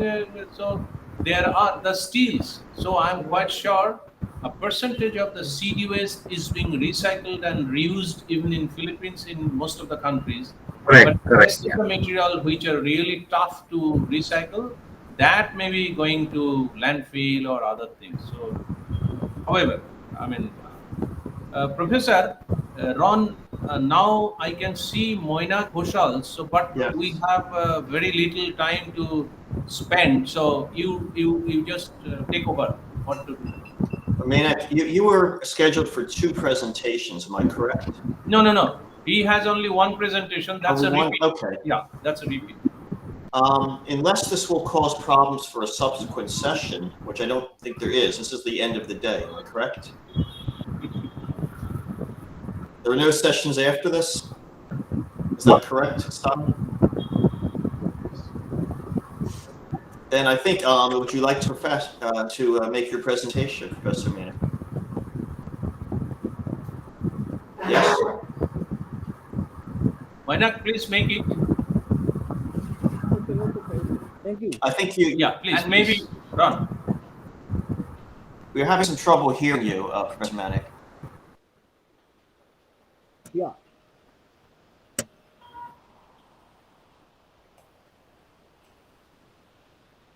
Let's see whether I can share it. Okay.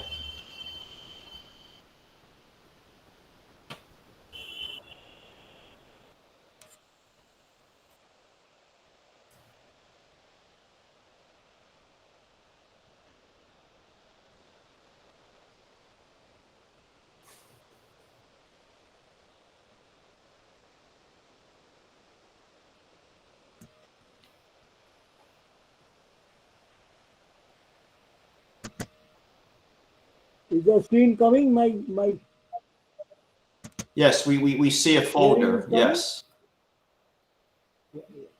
Yes, it is. We see an entire folder, and now the PowerPoint is loading. So I thank you all, the organizer, especially Dr. Sadhan Ghosh, to give me the opportunity to present here.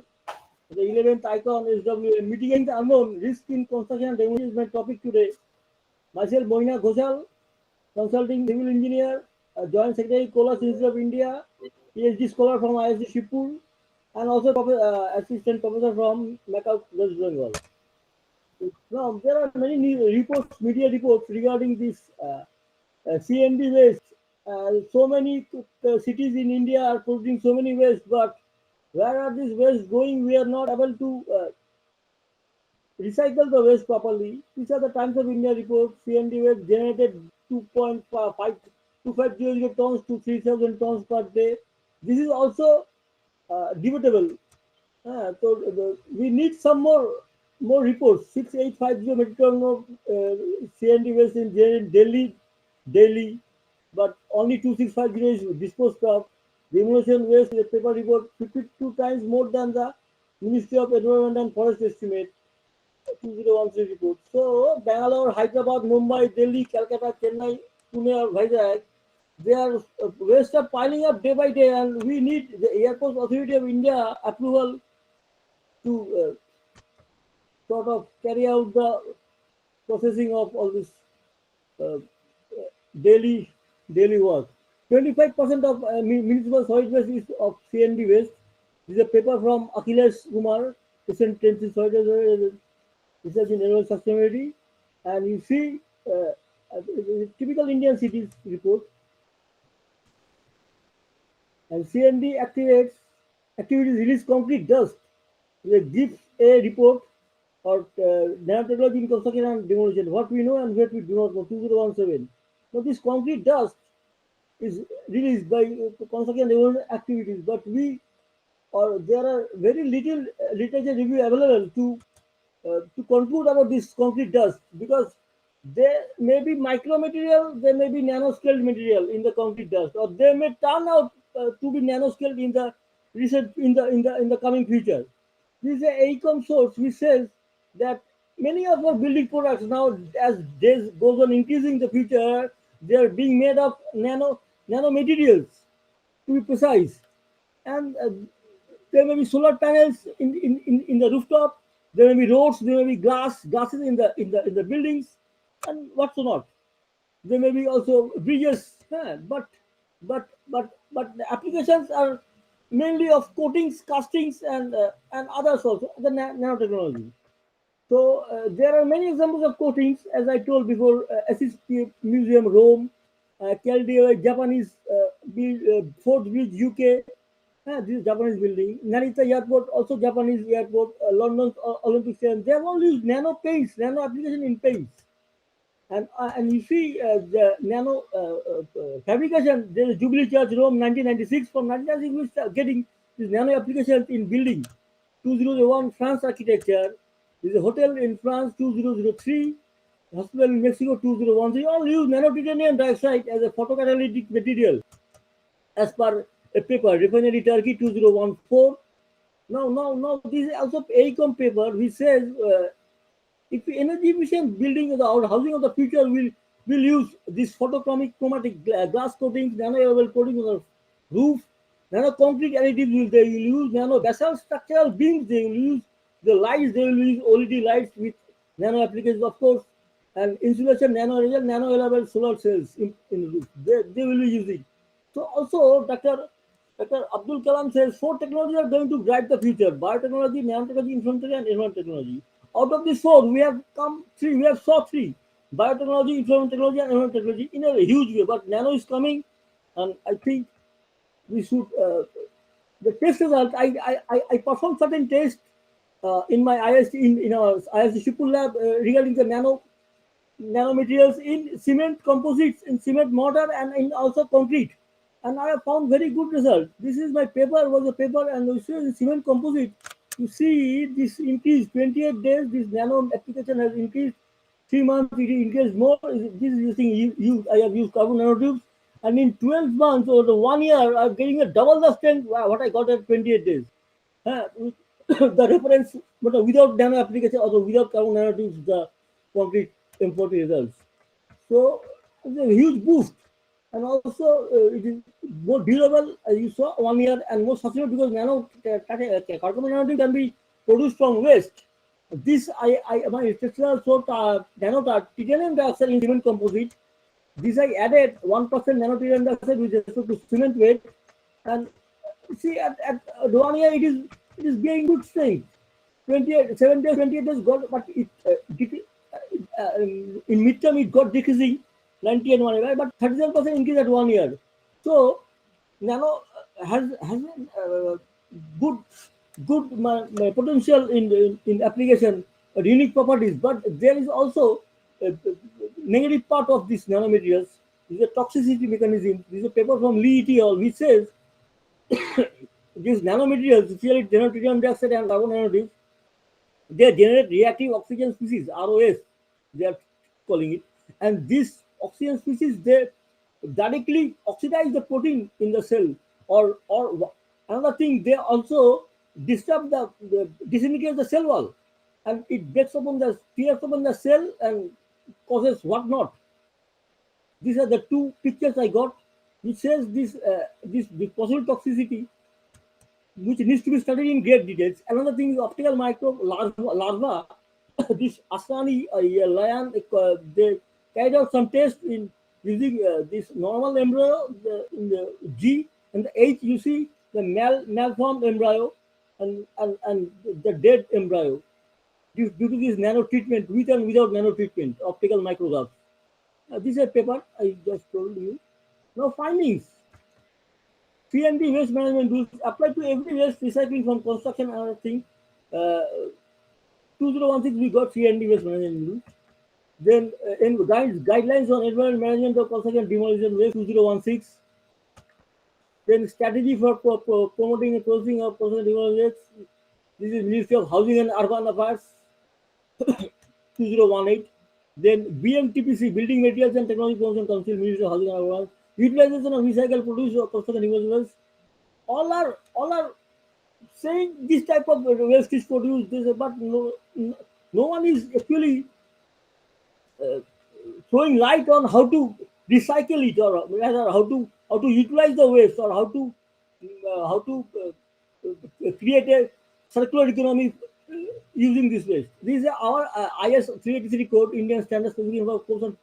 This says in 1970 it says you can avail coast aggregate or sand, fine aggregate from the river or from the natural sources.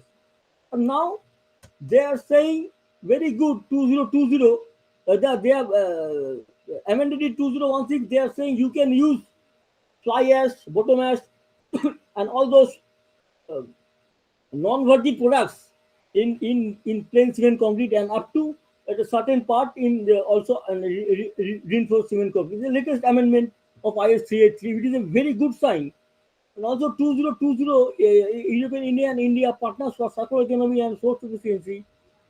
But construction and demolition and our construction industry is not taken into account in 2020 for circular economy. This we should be studied in detail. Now one case study I have got fly ash contaminants which affects flora and fauna. This is single case study. Tata Nano, Tata got the land and he built a factory for production of nano cars, which was flawed, but that's another thing. thing is that after the destruction, after the court gave verdict, the factory was completely destroyed. And what happens? The four round crop of the land, a 3 round crop, 3 fasli jami, 4 fasli jami it was called. Now what happened? The land is completely barren. And after sowing seeds, nothing is growing in that land. The thing is Please try to Please try to complete within about 1 minute because of the time So limit. conclusion is that GST on affordable housing can be reduced from 8% to 1%. Under constructed products can be GST reduced from 12% to 5%. 2019-20 was a year of construction technology, and government has implemented programs like Pradhan Mantri Awas Yojana, Deen Dayal Antyodaya Yojana, National Urban Livelihood Mission, Hriday, Amrut, Smart Cities, and RERA. So huge C&D waste generation possibly in the future. But nanomaterials within UK and Europe via this programs, USH, REACH, and CLP are covered by regulations. Though France, Belgium, Denmark have their own regulations. US approving recent regulation. Canada and Australia manage their own, but Canadian regulations are tougher. India has Atomic Energy Regulatory Board, Department of DAE, but no nano regulations. The government should implement policy for usage of not only nanomaterials but all materials that are potentially hazardous. This is my conclusion. Thank you. And also, if you utilize nano in the smart building, you get many things. You get nano self-sensing concrete. You get structural health monitoring effects, electrical information from the structures. Many things you can get utilizing nanomaterials and nanoproducts. And also waste can be utilized. Thank you. Okay. Thank you for that excellent presentation. Thank you. Are there any questions for Professor Gosal?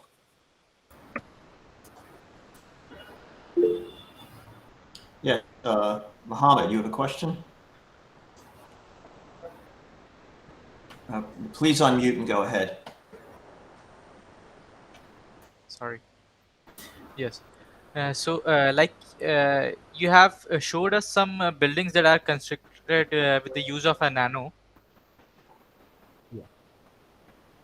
So can you refer us some materials or some panels or some blocks that are prepared by the use of it? Materials. You can nano silica, which is more cheaper than other nanomaterials. And nano silica also has a good effect because it has less toxicity effect than other nanomaterials.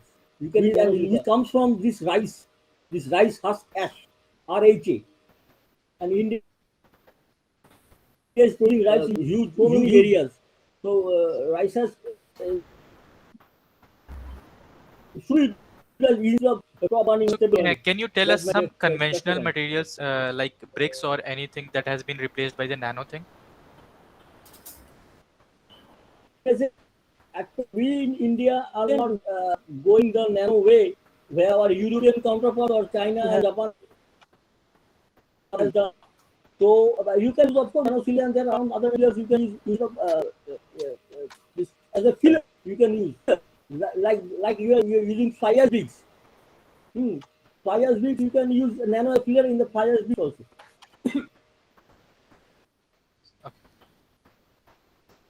Thank you. It will be good. It will. Are there any other questions?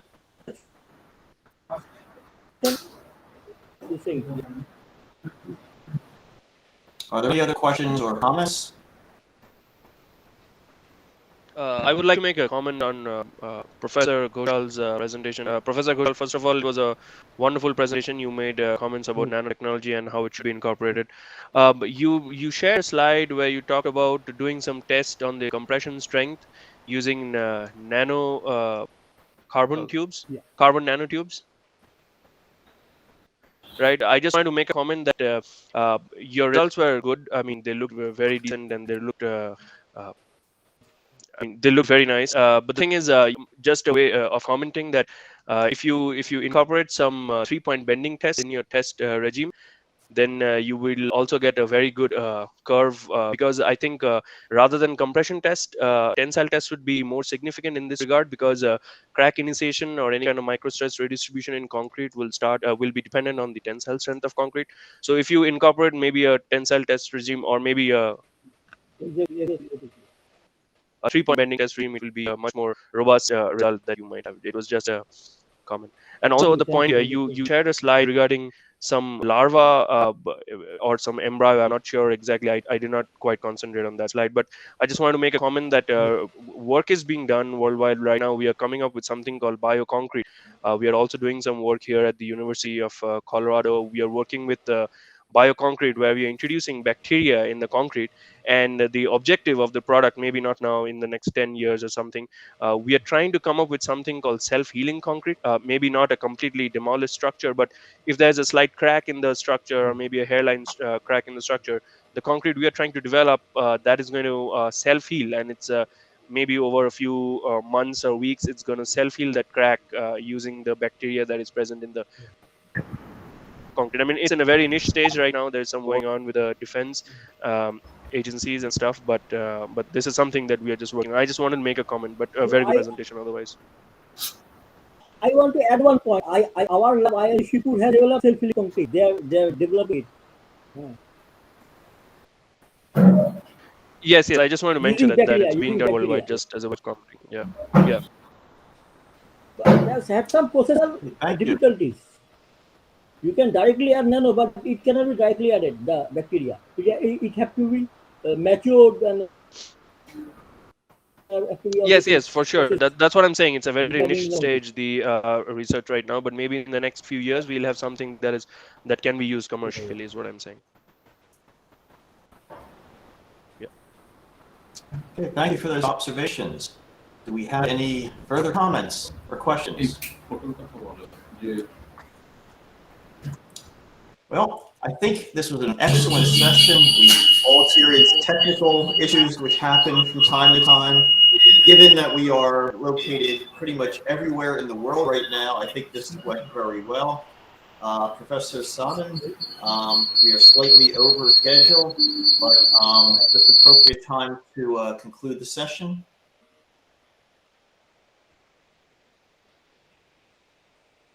Yes, I believe we could conclude the session, right, Ron? Yeah. So that's great. But Ron, before you conclude the session, I like to introduce your conference, because for the information of all, Ron is the chairman of a conference which is now 35 years old, and that is mainly for a couple of years. That is mainly held in Washington. What is the name of that place? Annapolis. See, the next conference will be held somewhat closer to Washington. Maybe you can say for a minute regarding the conference, because I am very much impressed with the conference. Number of people join different countries. So, I was just trying to get more people from India for joining this conference, because this is a very good platform. So you can also submit the papers and others. I believe that will be in the March 2022 or what? It will actually be 2023 March. This year there will not be one. In 2022 it will be skipped this year. Okay. And 2023 will be the 37th conference. All right. It's a wonderful meeting. Hopefully it will be mostly or entirely in person in 2023. I think we are all getting tired of seeing our colleagues in 2 dimensions, and would really appreciate a 3-dimensional view again. So hopefully it will be there in Washington. And as Sadan said, it's a wonderful meeting. We bring together people from 40 different countries. We discuss all areas of solid waste management technology. And it's a wonderful time to visit the East Coast of the United States as well. So when the call for papers is issued, which will be in May, I hope many of you will submit an abstract and consider coming in 2023. Yeah. Yes. And for the last couple of years, I'm attending every year, of course. For last year, it was a exception, and this year, of course. And I believe that Sanida, you want to join sometime Professor Ron's conference? No, I believe no. No. You attended sometime. Oh yes, in 2016, I think. Yes. Yeah. 2016. Yeah. You were there. Yes. That would have been in Philadelphia, I think, at that time. Yes. Yes, that was in Philadelphia. Yes. Philadelphia. Yeah. Yes. I request all of you to please submit whenever it is announced. That is very good conference, and of course, going to USA is always a pride for everybody. So thank you very much. You please open your camera. My secretaries will take your good photo so that it can be posted in the website. So please, Elvin, open your camera and show your nice face.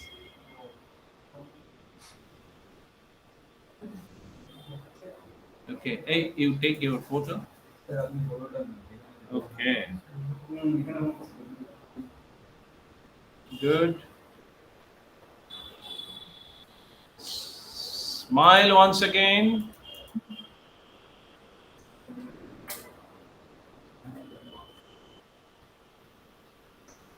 Okay, thank you very much. So let us call it a day. It was very Thank you, hectic, sir. and thanks to all the presenters, and thanks to Thank you. Professor Ron and Dr. Sanidhya for your very nicely organizing as a chairs of this of this session, and it was really very much educated and it vibrates. So thank you very much. So look forward to join tomorrow. Tomorrow, you know that we have the announcement of the Icon Excellence Award for paper presentation, and those are all rated by the chairs, co-chairs, and our committees. So that is an attraction for tomorrow's valedictory session. I invite all of you to join tomorrow from 10 a.m. another valedictory at 3 p.m., 3:15 p.m. Indian time. Thank you very much and good night. Good night. Night. Good night. Yep. Good night, everyone. Nice.